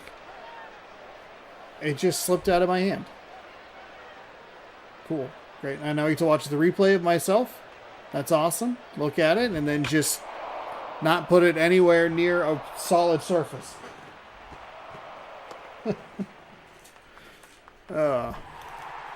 Evan Longoria is 0 for 1 with a strikeout. He was kind of the turning point for Lincecum in that first inning. 2 straight walks. And then Longoria and the following batter struck out. Lincecum issues the leadoff batter for each inning has gotten on base. Walk, hit, hit. So there's been a lot of traffic for this defense to deal with. 1-1 in the top of the third. Longoria waits the pitch. It stays upstairs for a ball.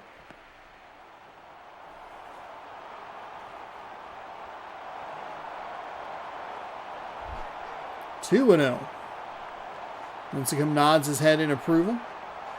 Readies, winds, and fires. It's outside 3-0.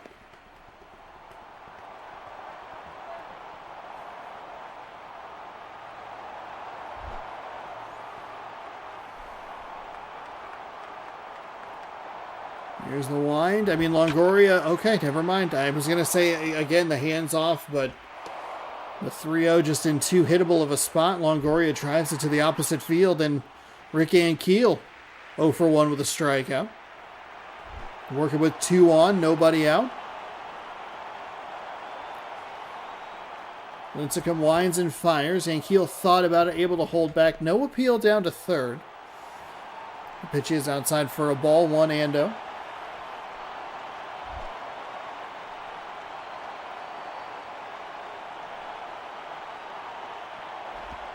That's inside for a ball.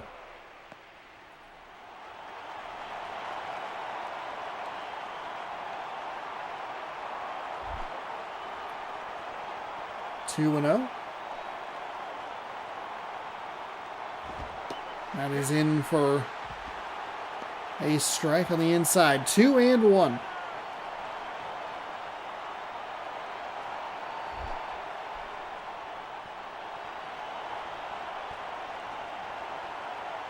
Lincecum winds and fires. It's in for a strike. Gets that outside edge.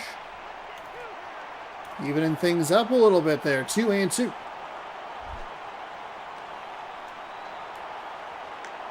Can he work a little magic with 2 runners on and nobody out again? Not on that pitch. Fouled up the third base side. We'll see another 2-2 pitch.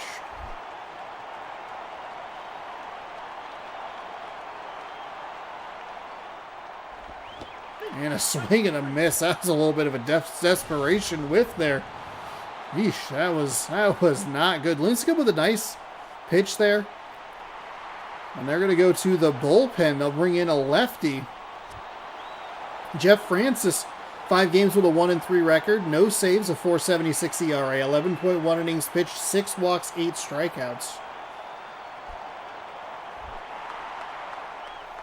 Derek Lee 0 for 1.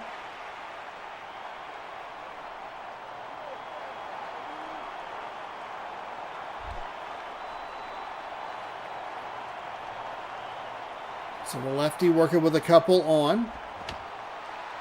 Draws a foul ball, 0-1. Foul ball.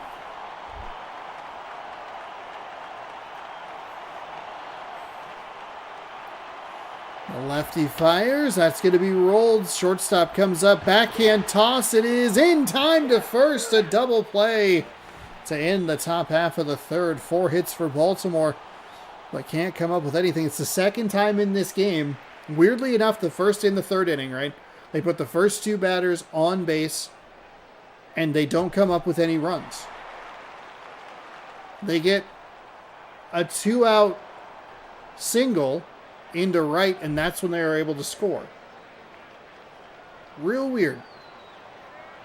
But it's 1-1. White Sox looking for one big swing to end this game.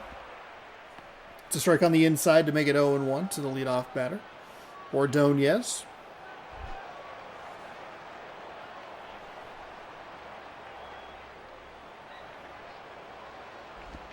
And that's fouled away.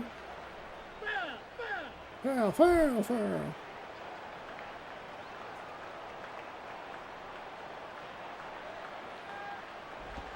That is foul, first base side. 0-2.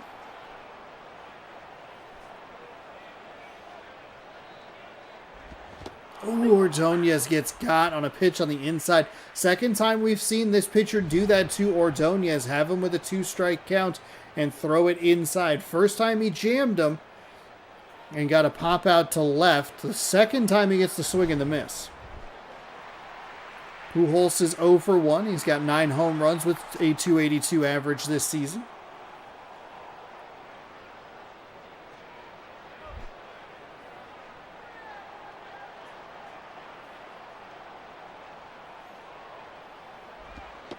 That is on the outside edge for a strike. 0-1.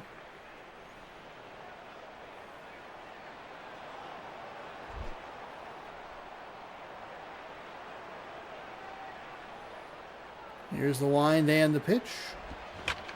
That'll be to the second baseman. He comes up with it and to first in time for the out. Manny Ramirez 1 for 1 with a single.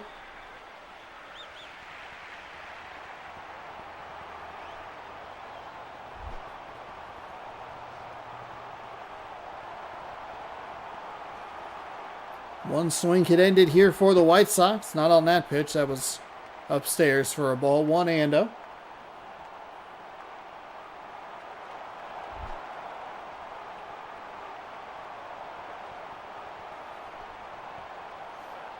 Here's the wind and that curveball gets the outside corner. It's a nice pitch. Looks real tempting coming in, but he wasn't really going to do a whole lot with it. So it's a good take. 1 ball, 1 strike. Righty winds and fires. He went with that pitch again. Gets Ramirez to swing at it. It's a nice pitch because it looks pretty good coming in. And then again, that one dropped a little more straight down, which I think fools the batter a little more easily. 1-2. Ramirez does a good job to take that outside. 2-2.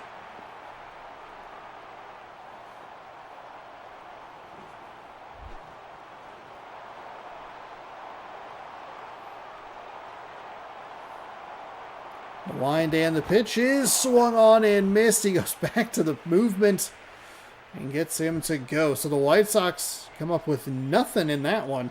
Hart, Montero, and Cabrera will deal, against the lefty for the White Sox. They went to the bullpen. Corey Hart will get things started as we go to extras in the top of the 4th.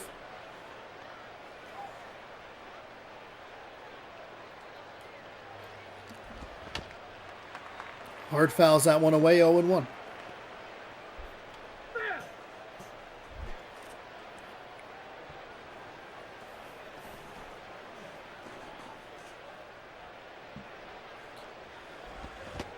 Ooh, that is in for a strike. Well, it swung on and missed for a strike, excuse me.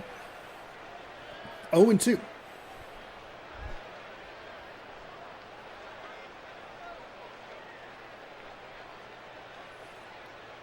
The lefty readies, winds, and fires. It's rolled. Third base side. He swung at everything, and he is out number 1.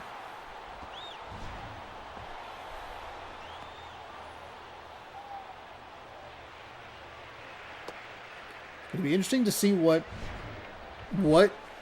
goes in favor of the winning team. How do they break through and score that run that puts them ahead?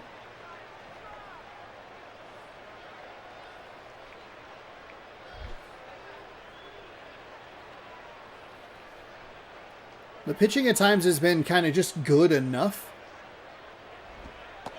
That's in for a strike. Kind of a so bad it's good type pitch, but hey, it is what it is.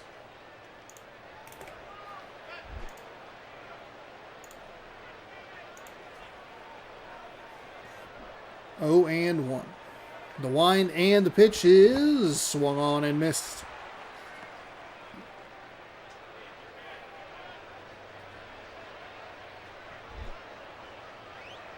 Oh, and 2. The lefty is ready. And that's going to be foul up the first base line.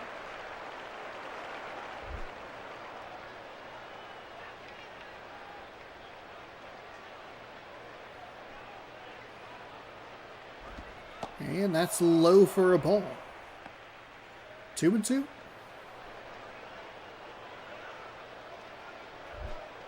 No, 1-2, I apologize.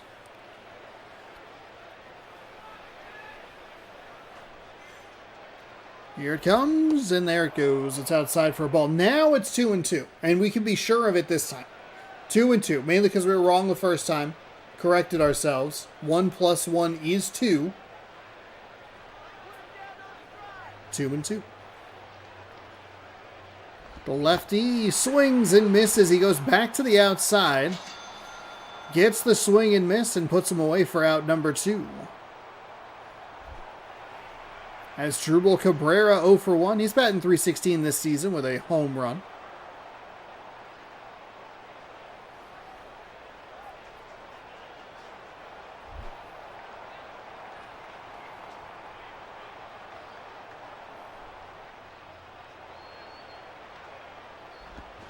That'll be rolled. Second baseman scoops it.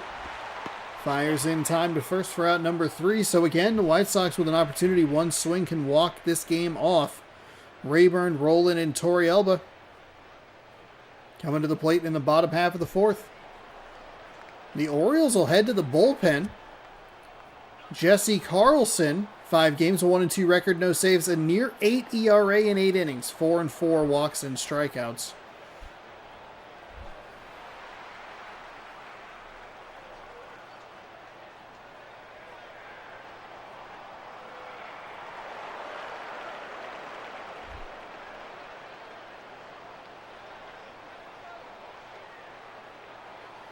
The lefty is ready. And he almost did it. It looked like he got the better of him. I mean, it's a good sound off the bat. That's what fools me. This game only has about 4 bat sounds in it. The wind and the pitch. And he got under that one. Second baseman into right field. Makes the grab. Very, very shallow right field. Scott Rowland's 0 for 1. Interestingly enough, both teams have gone to the bullpen to bring in a lefty, and then they faced batters from the right-handed batter's box, whether it's a switch hitter that they flip or just a straight right-handed hitter, which in the case of the White Sox is going to be a right-handed hitter. Their entire lineup is righties with the exception of the shortstop at the bottom of the lineup. There's no reason to bring in a left-handed pitcher. If you're the Orioles, this one is probably not going to have enough. Oh, it's going to get close out there, a couple of steps away from the wall. Warning track power, but couldn't get it over the fence or away from the defender. Yorvit Torrealba, batting .338.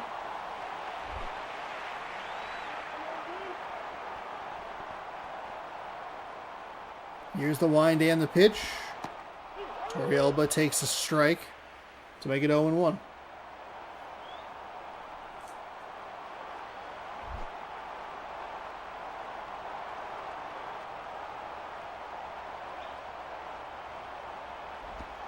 And that's outside for a ball.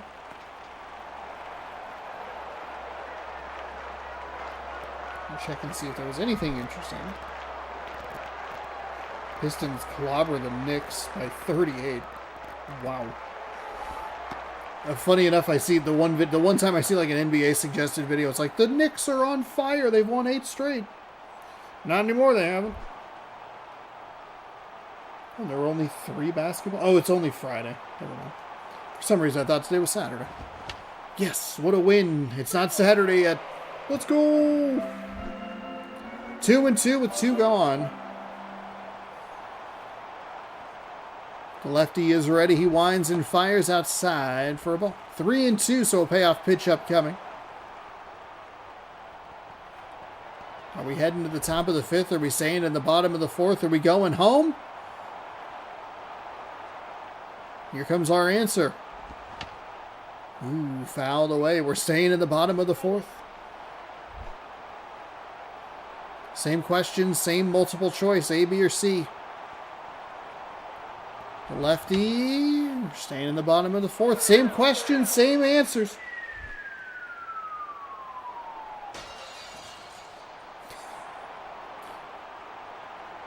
The pitcher winds and fires. We're staying in the bottom of the 4th, but we're moving on because it's going to be a single. He will not try to stretch it into a double.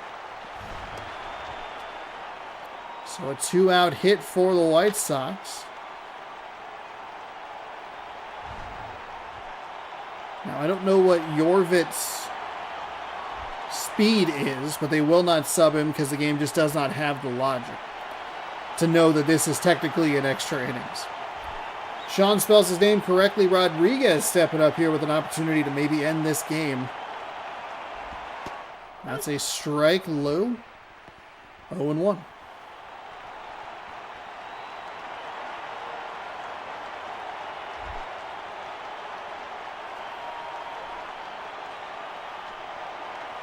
Here comes the 0-1. It is rolled foul, third base side.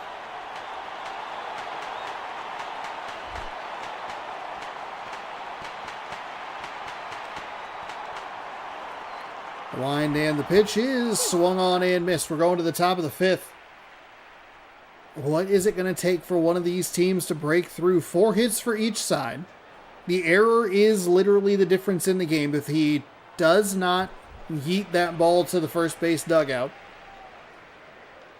that run does not come around to score. But Baltimore is still able to figure out their one run. And the White Sox, of course, they only score in the first inning and then just nothing.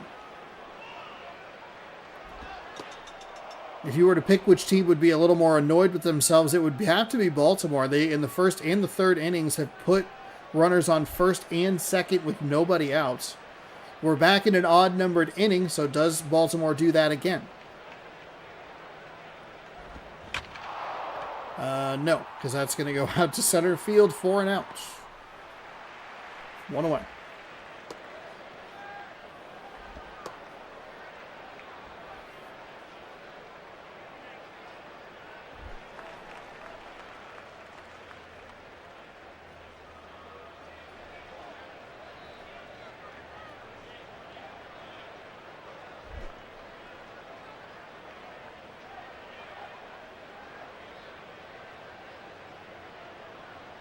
John Jacob Jingleheimer Schmidt, as the lineup flips over, takes a strike inside. 0-1.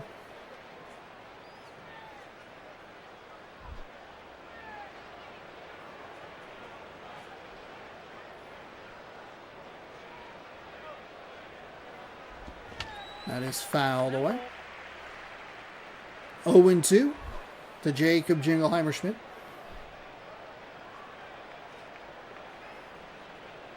The lefty readies. There's the pitch. It is outside for a ball. Nice eye. Giddy signing a 1 year with the Yankees. They're running it back. And their fans are pissed. I love it. Oh, good. Yes, you love to see it. You love to see Yankees fans mad.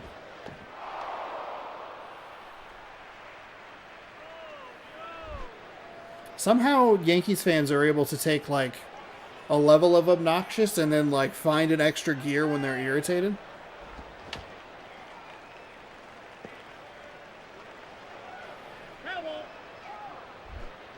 Two and two. Oh, Goldie. I don't know why I read Giddy. Goodness gracious. That's going to get away from the catcher. I guess I was a little in NBA mode because I read like one score. I thought about the New York Knicks and that could change my whole brain complexion. It's the second time I've misread a word too. Swung on and missed, so Jacob Jingleheimer-Schmidt is out for out number 2. And we might be in a bit of a stalemate here. It's almost like we're trying to avoid this by taking the pitcher's stamina down to 0. Almost like I thought, hey, if you can only throw 20 to 25 pitches, then you are forced to use your bullpen, and it can lead to disaster. That was the hope. The lefty gets the strike call to start him off, 0-1. Lincecum off the hook for the decision, and kind of off the hook for the walks that he issued, because none of those came around to score. It was just the hits, which is a little wild. That is over to third base in time for the out, and we will head to the home half of the 5th. It's still 1-1. The Talking Yanks guys do like an instant reaction. Is that like new information?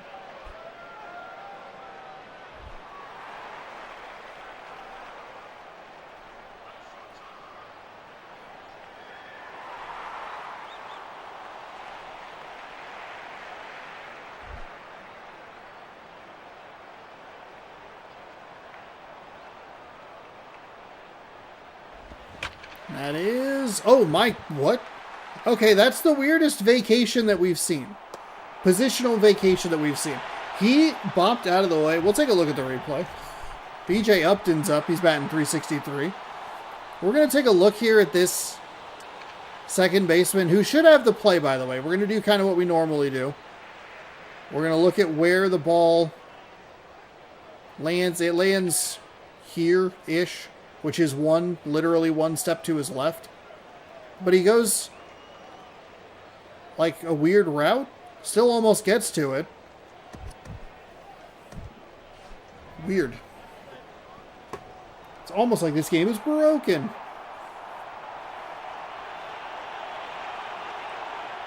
I guess it is 11 p.m. on the East Coast. Oh, this did post about 3 hours ago. That is into right field. That'll get down to diving. He dove for it and he missed. It's going to cost him the game. That's it. It wasn't an offense. It was a defensive mistake that was going to give the team the advantage. The White Sox walk it off in a way that they absolutely should not have. We've seen a couple of right fielders now today take bad routes to the ball, and then a funky jump in one of the games and a horrible dive in that one. That is not the pitcher's fault. Sure, he gave up the hit, but it was weak contact into right field. That should have been a single. Runners on the corners, maybe. Jeff Francis, your player of the game. 2.2 innings pitched, no hits, 2 strikeouts for the Sox. He'll improve to 2-3. Jesse Carlson falls to 1-3. And the White Sox walk it off in 5. 2-1 your final. Wow. The White Sox sweep the Orioles. They put themselves in a position to...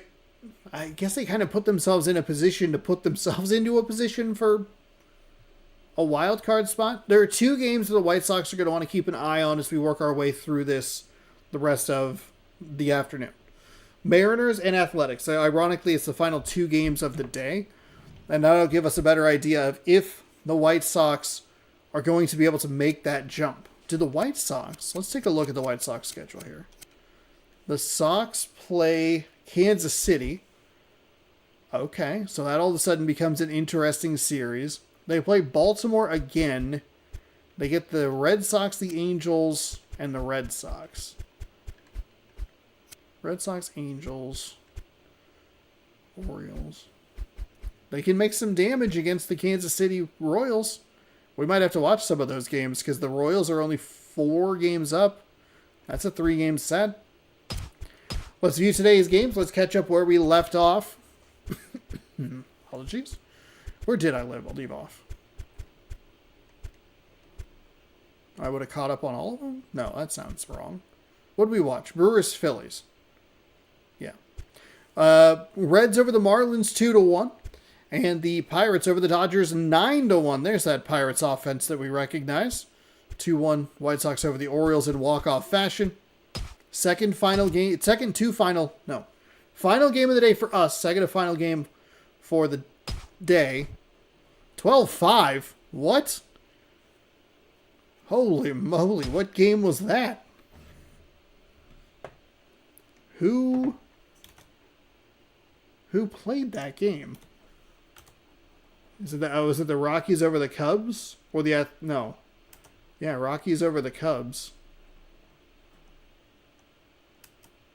Why did I take so long to hit? Okay. Because I'm talking like an idiot. Go. Yeah, Rockies beat the Cubs 12-5 and technically got a save. What? Well, that'll be fun to look at. That's one of the highest scores that we've seen. Red Sox are 30-35. The Athletics are 35-29. Athletics battling with the Mariners for first place in the AL West. Red Sox pretty out of it in the AL East, unfortunately. Boston Red Sox will be led off by Drew Stubbs. He is the center fielder. Justin Smoke at first. Jason Hayward in right. Carlos Lee in left. Adrian Beltre at third. You have Johnny Peralta, the DH. Blake DeWitt at second. Benji Molina in center field. Nope, catcher. Who was the name that I goofed up earlier? It was 2 M's. I got a B in there somewhere. It's Benji Molina's fault. He's the catcher. Jason Bartlett is the shortstop. And we are ready for some baseball here for our final game of the day.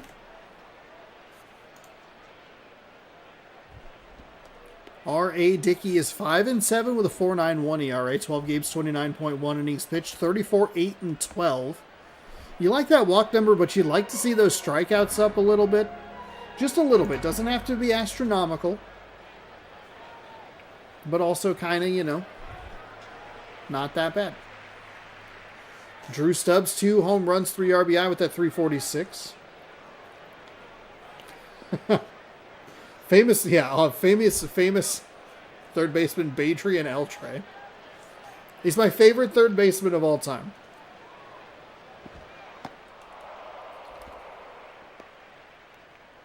Oh, Dickey's the knuckleballer. F.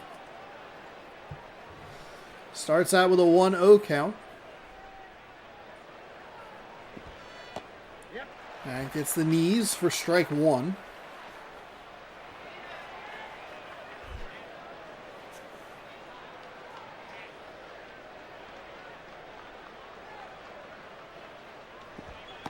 That's low. I mean, hey, these are good pitches to take. Make him throw it in the zone. 2-1. Bats on your shoulder the whole time. Shakes off a pitch. That one drifted outside for ball 3. 3-1. This is where the issue is going to come to a head for the batter. Does he swing at a 3-1? Game loves it. But is it a good idea against knuckleballer R.A. Dickey?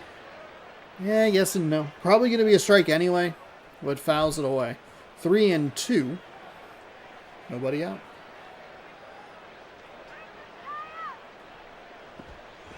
And he puts it into left field. That's a nice hit to lead things off for the Boston Red Sox. Slides into second safely. And a runner in scoring position just like that.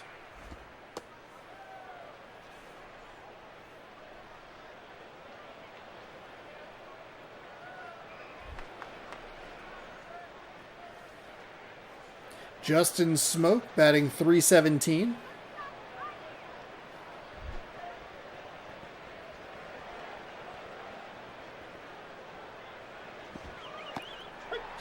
gets a strike called at the knees. I don't know if I agree with it, but it's 0-1.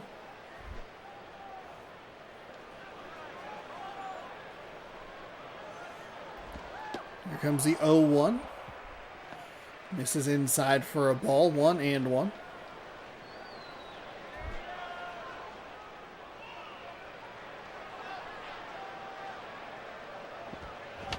Oh, Smoke wanted all of that one. It dropped just a little bit lower than he probably anticipated. Drives that into the ground, foul. 1-2. That one he'll punch up the middle for a hit. That'll be a single into center field. The ball comes in to the catcher. And the runner down to second safely. Because this game is so slow at everything, everybody is safe everywhere. Did not seem like the center fielder had enough arm to get that all the way to home plate. I get that. But the catcher's got to be a little bit quicker about catching the ball and throwing it to second. He held onto it for an extra second, and that was what gave the runner the opportunity to get all the way into second.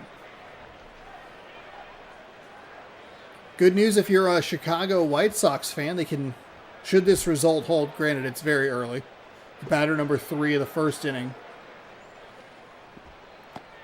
That's in for a strike. I am very excited about that White Sox series with the Royals.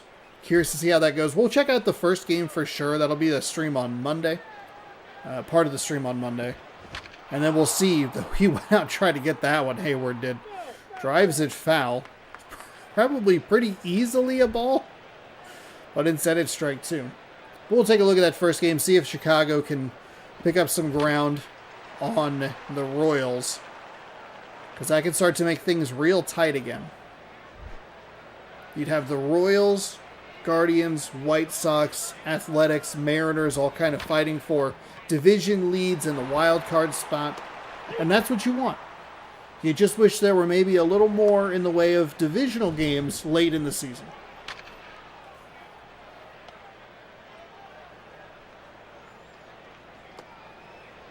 Throw across the diamond in time for out number 1. Runner on second. Nowhere for him to go. Carlos Lee batting .216. 3 home runs, 12 RBI.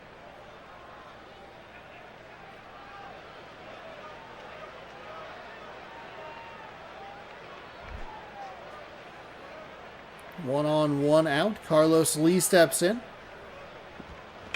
And he will drive this deep to right field. It's just an out. That is Vladimir Guerrero. Strong throw in. The cutoff rhythm is not there. He's throwing it. Oh my goodness, I forgot we were in Oakland. He scores. There was no reason to relay the ball to third. He was safe regardless. Oh my goodness. And I forgot we were in Oakland because the foul territory is so big. 2-0 Boston.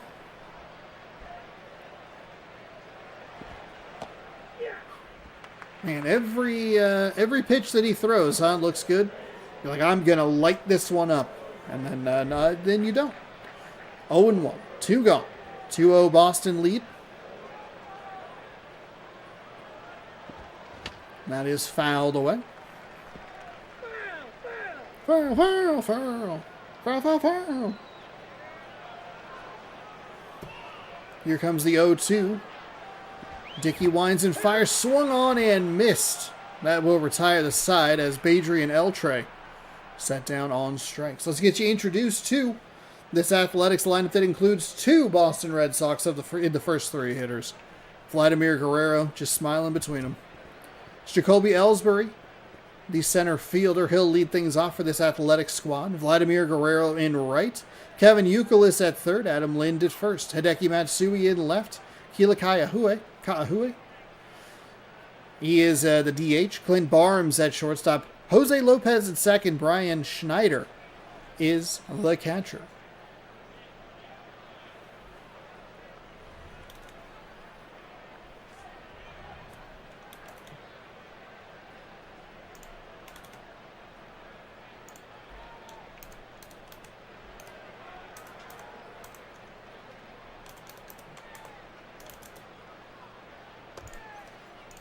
Kevin Millwood is 5-8 this season with a 5.06 ERA, 13 games with 37.1 innings pitched, 54, 19, and 26 hits, walks, and strikeouts. Hey, turns out when you commentate like several hundred of the games, find a nice rhythm reading stats. Trying to beat the clock. It's ticking in my head. I'm like a quarterback. Jacoby Ellsbury leading things off. That is a low for a ball.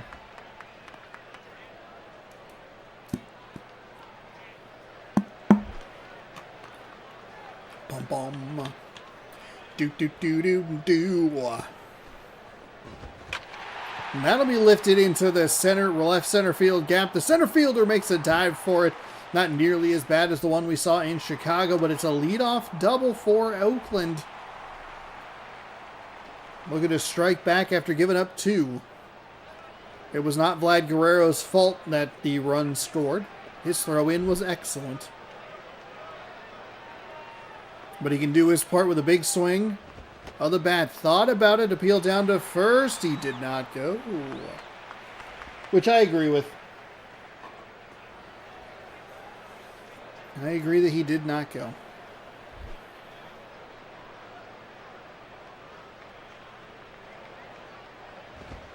Low for a ball.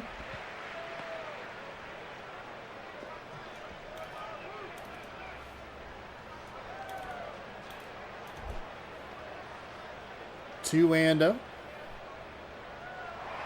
They're going to put a runner in motion to third. The throw down is in time. He's out.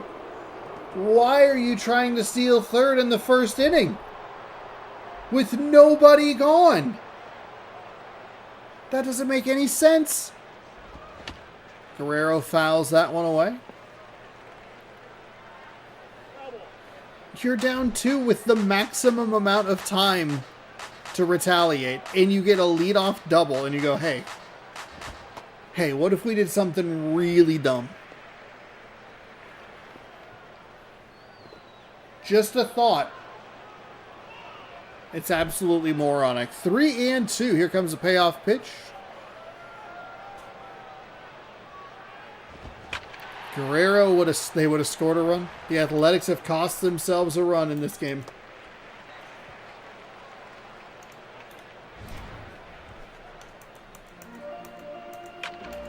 That absolutely scores the runner from second. What a fairly believable turn of events. I can understand putting a runner in motion from first to second. Don't always love it, but I can at least get it. You're trying to force some action. Hey, let's get going. But from second to third is just a horrible idea. Because it wasn't close. At least when you're running from first to second, you're running away from the catcher. Not giving him even less room to throw. Or distance that he needs to cover.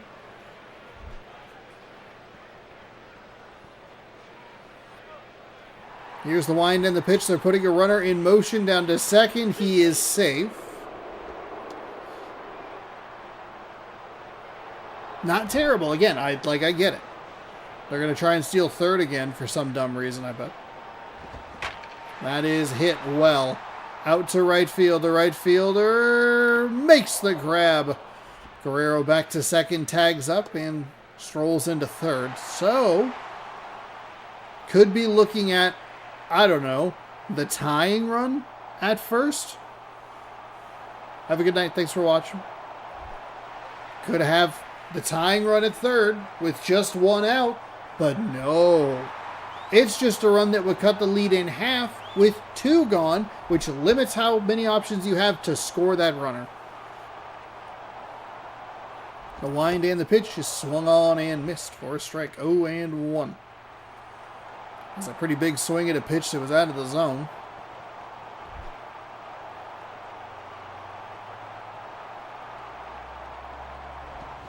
That is foul, third base side.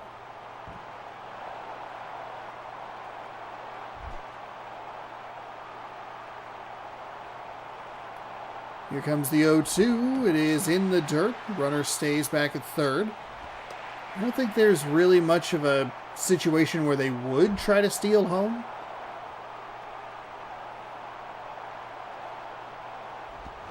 That is lifted out towards left. The left fielder, he can't get it. The ball drops. It should be a tie game, but it's just 2-1. It's a run-scoring double. The left fielder didn't have it.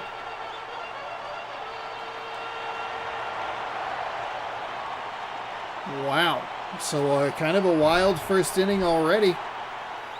And it's time for Hideki Matsui.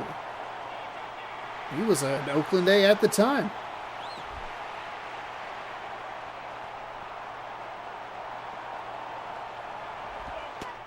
That is in for a strike.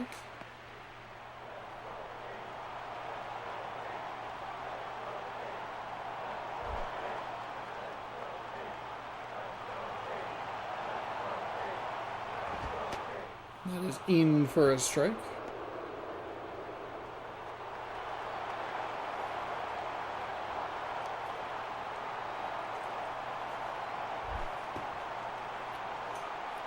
Here comes the 1-1 pitch as he nods in approval. 2-1 Boston.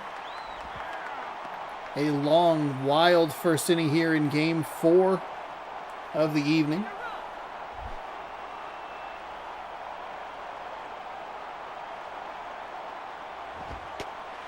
That just missed inside.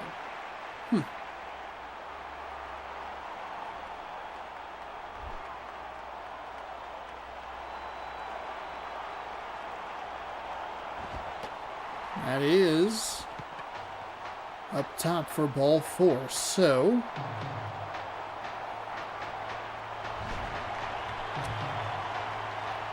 ooh, okay. Right on the edge. One of the rare times that we see the pitch track or a swing track that gives you the location of like exactly where it was. And you kind of go, It's rare that we get that on a payoff pitch or like an out or it's more specifically a walk. I mean, it looked like it maybe just clipped the zone. Should have maybe been strike 3. He still has an opportunity to get out of this inning just giving up the 1 run. He also is benefiting tremendously from the fact that the Athletics sent the runner to third. Cannot stress its importance. That out at third changes the complexion of this entire game, and that's not a joke. Oh, he went. They're going to call. I was ready for the safe, but he went. Right now, if they don't steal third, it's a 2-2 game with just 1 out.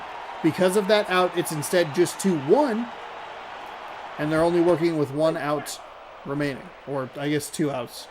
I don't know. I phrased that very poorly.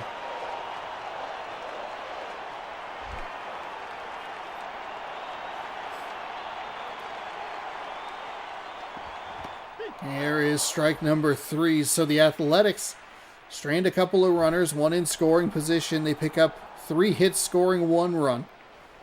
The out at third is pretty bad. Looks pretty bad at this moment. We'll see what these hitters can do for Boston. Maybe reestablish that 2-run lead. Can they pick up a couple more? Johnny Peralta maybe doesn't look like the guy to do it. 111 average. Of course, last time I insulted a man's batting average, it was 0-0-0, and he had a home run, or a hit, excuse me. So, in my face. Dickey winds and fires. It's going to be off the end of the bat. I am surprised that it got that much air. That's the second time that I've been a little fooled. We saw it in the last game with Maglio Ordonez. He hit it off like the bad part inside, got jammed, and drove it 300 feet. And again, this game only having like 4 bat sounds, very confusing.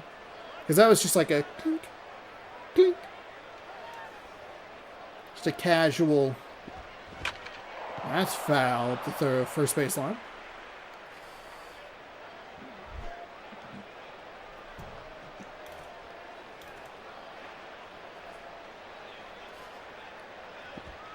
Ooh, that's a really good take. Again, looks super good. Like as it was kind of going up, but then just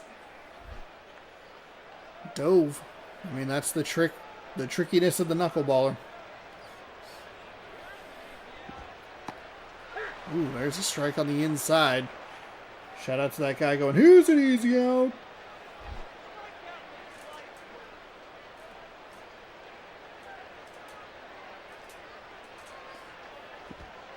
And that's low.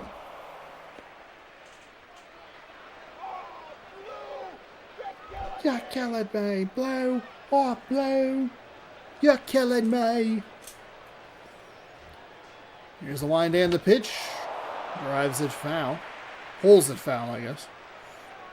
Weakly hit foul.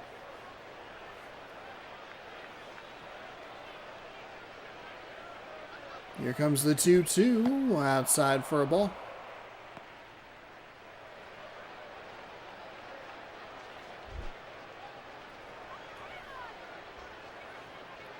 Three and two. Payoff pitch upcoming. Here it is. It is ball four, so a nice job to work a walk there. Benji Molina batting .277, 4 home runs, 9 RBIs.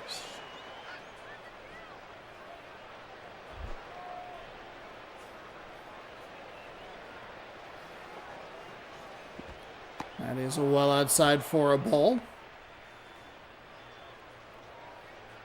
I guess against Dickey, it's really a test of patience. Like, he's throwing balls, but you just get so excited about the potential of crushing one. Man, that arm from Vladimir Guerrero is good. He's going to want that swing back. It was... oh, just couldn't get it away. Guerrero comes up with a nice catch. Jason Bartlett batting .394.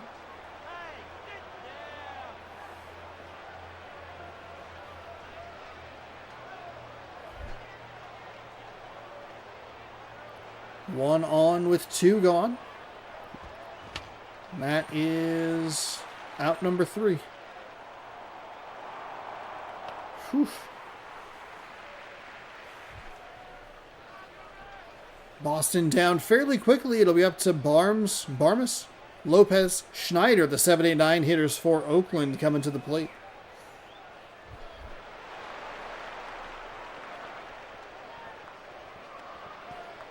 A 167 Armas. What average? Excuse me.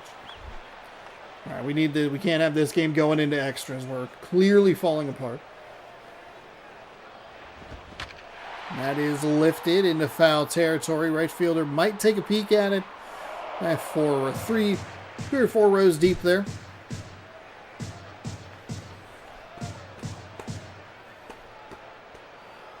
The wind and the pitch.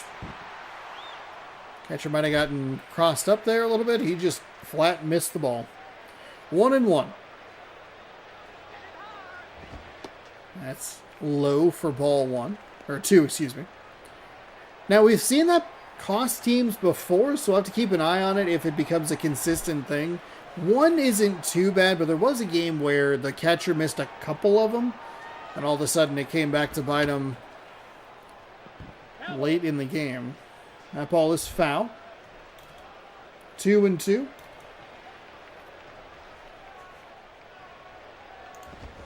That is hit foul.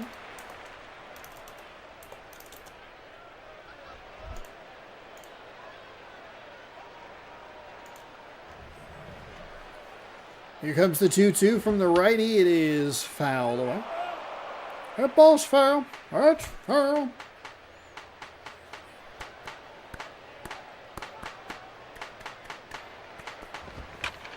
And driven deep to left, but foul.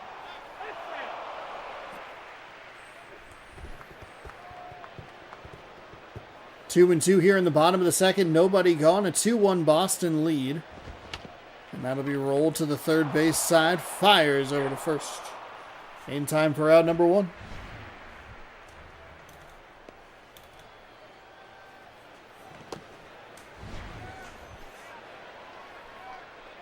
Adrian Eltre making a nice play out there. I do like the Red Sox logo on this hat. Like, I know the B is the feel like I say it every time we see that red stockings, whatever it is. It's hard to go like, I like the Boston Red Sox logo. No, the Red Sox logo. I do like this as an alternate logo. Big swing and a miss there.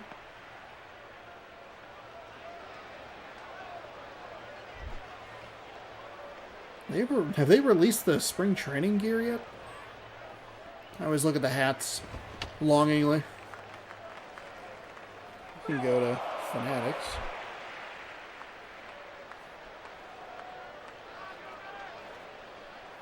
Try not to drop my phone this time. Instead, I'll just knock my headphones off my head, trying to itch my ear. 1-2. One gone. 2-1 Boston lead. That is rolled to the second baseman. He bobbles it. Has time to fire. Late on the throw, and he is safe. Oh, boy.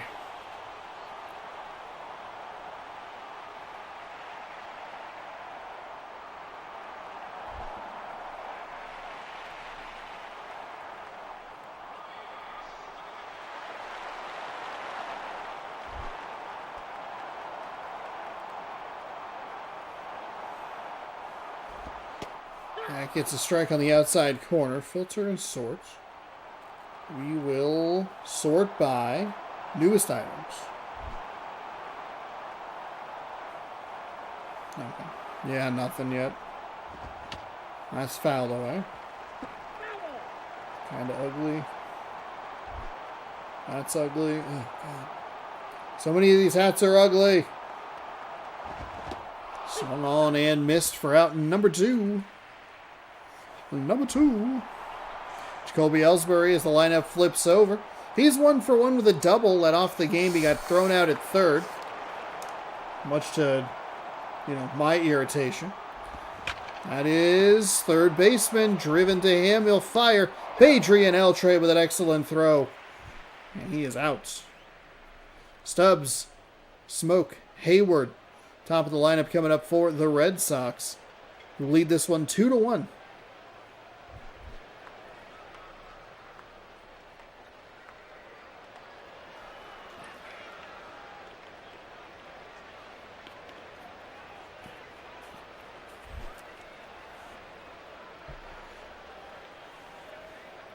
Drew Stubbs leads things off for the third inning against Dickey, who fires out outside for a ball, 1-0.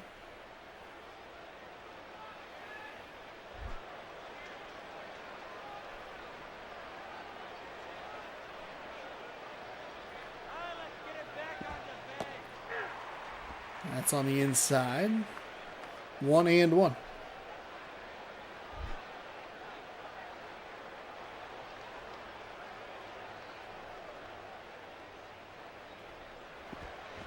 Oh my goodness, that is gone. There is kind of what you're looking for if you're the Boston Red Sox offense. Dickey to leave you a pitch because you know you can get it out of here. You're going to have to supply a lot of power. You're going to have to crush it, and that's what he did on that pitch. It is 3-1. Absolutely annihilated. 376. Majestic feed. On to the steps. That'll bring up Justin Smoke, 1 for 1 with a single and an RBI.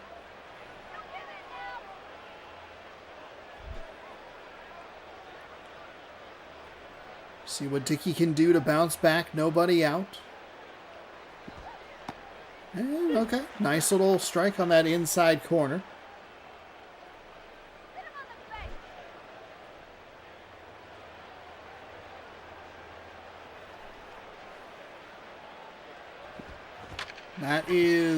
That's a big swing from Smoke. Drifts out to left field and makes the catch, 1 away, got under it and drove it sky high. Jason Hayward's 0 for 1.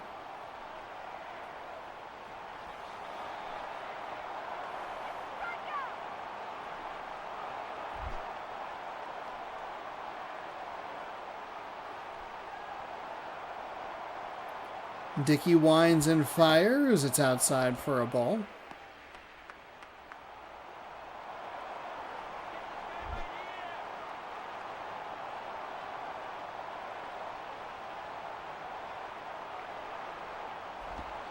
That is on the edge for a strike.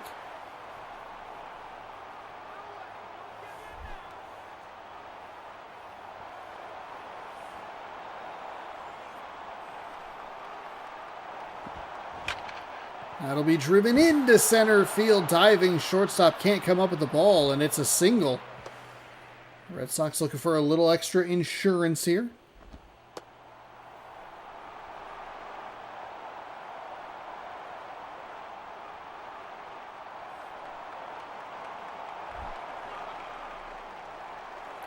Carlos Lee, sacrifice fly and an RBI. Oh, he gets credit with that because of the error. Oh, okay. I was wondering how that would work out. Well, we now have our answer. Dickey fires a low and inside for a ball, 1-0.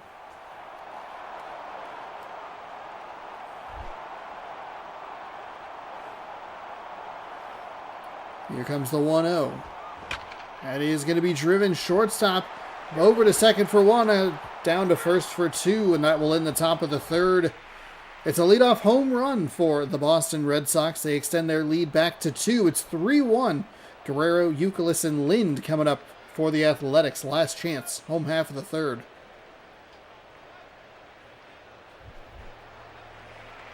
Vladimir Guerrero's 1 for 1 with a single. He has a stolen base.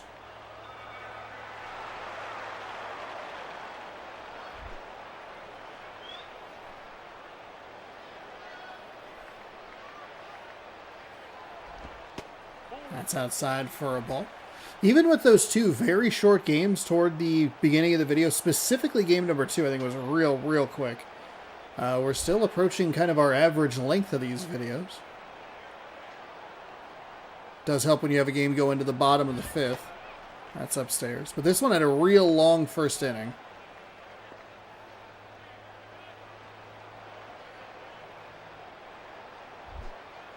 Two and 0.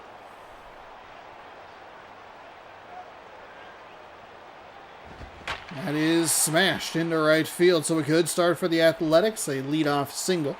See if they want to put Guerrero in motion again. He was able to get in safely to second. It's going to be interesting to see how the rest of this third inning plays out. Because again, you go back to that first. You talk about the fact that they sent a runner from second to third. It cost them a run. They had a leadoff double. Guerrero hit a single that would have scored that run. Could be 2-2. And it would have had one fewer outs as well, and they still had some runners to work with. Because right now, Youkilis, instead of being a theoretical winning run, is just a tying run. Guerrero, though, 2 for 2 on the day, both singles. They'll check on the runner. It's a smart move. They're always safe. But he already has a stolen base, and we never get them caught in a pickle, which is the most frustrating thing. The crowd stays seated, so he does not go. 2-1.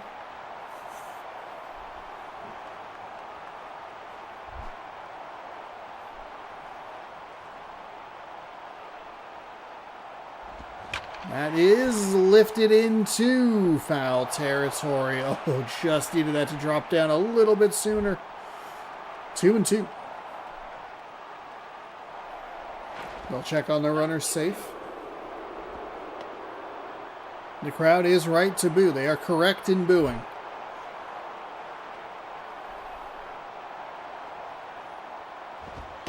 Oh, Youkilis takes strike 3 and gets set down. It's right in that upper high lip. It's right at the top of the zone. It's a little more over the plate than I realized it was. 94 miles an hour on the fastball with no break. Youkilis must have thought it was a little bit higher, but it is strike 3. Adam Lind, 1 for 1 with a double and a ribby. 1 out, runner on first.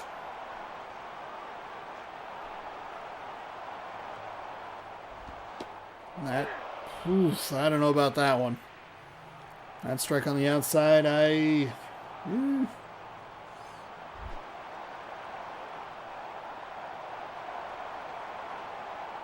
Wind and the pitch is fouled away. Foul, foul.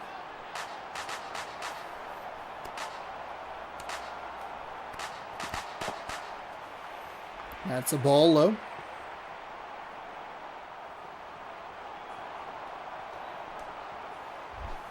One and two. One gone here in the bottom of the third. The pitch swung on and smacked out to right. The right fielder makes the grab.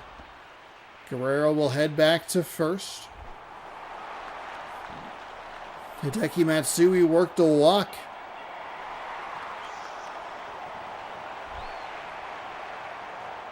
We can tie the game with one swing here. Here's the wind and the pitch. It is a ball. That looked like a strike. I think it gives a little more credence as to why Youkilis was maybe confused at his strike three call. Looked like those pitches were in similar spots, but one's a ball, one's a strike. That's a strike, even though it looks like it's a little outside. 1-1. Maybe just kind of the same count, just kind of flipped.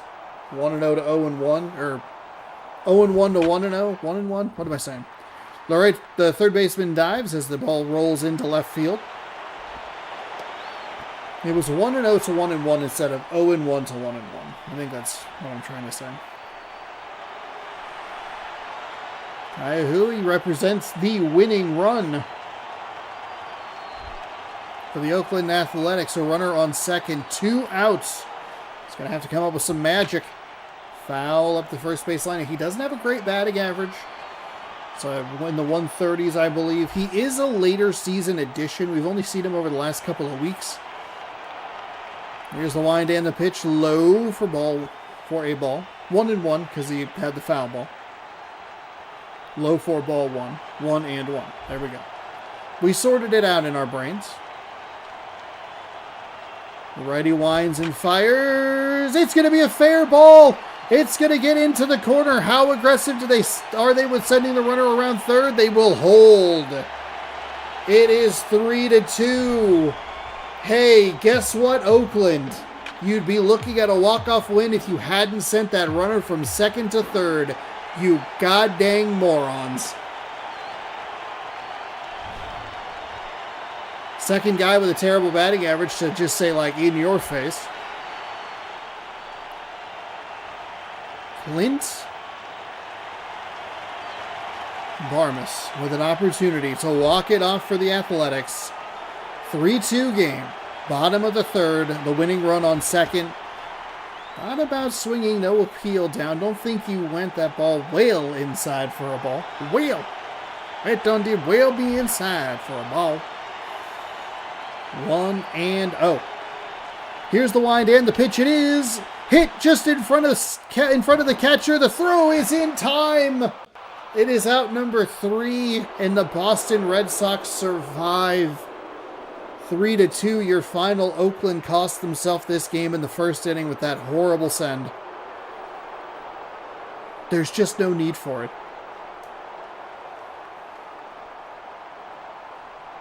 Top of the line. I mean, it's just an awful, awful decision. But it kind of benefits me because it means that we get to head home, head out of here instead of, well, we're going who knows how long.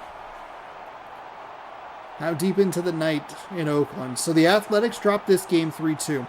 Good news for the White Sox, who won, saw at least one of the Mariners or the Athletics lose, and saw the Guardians fall in front of them.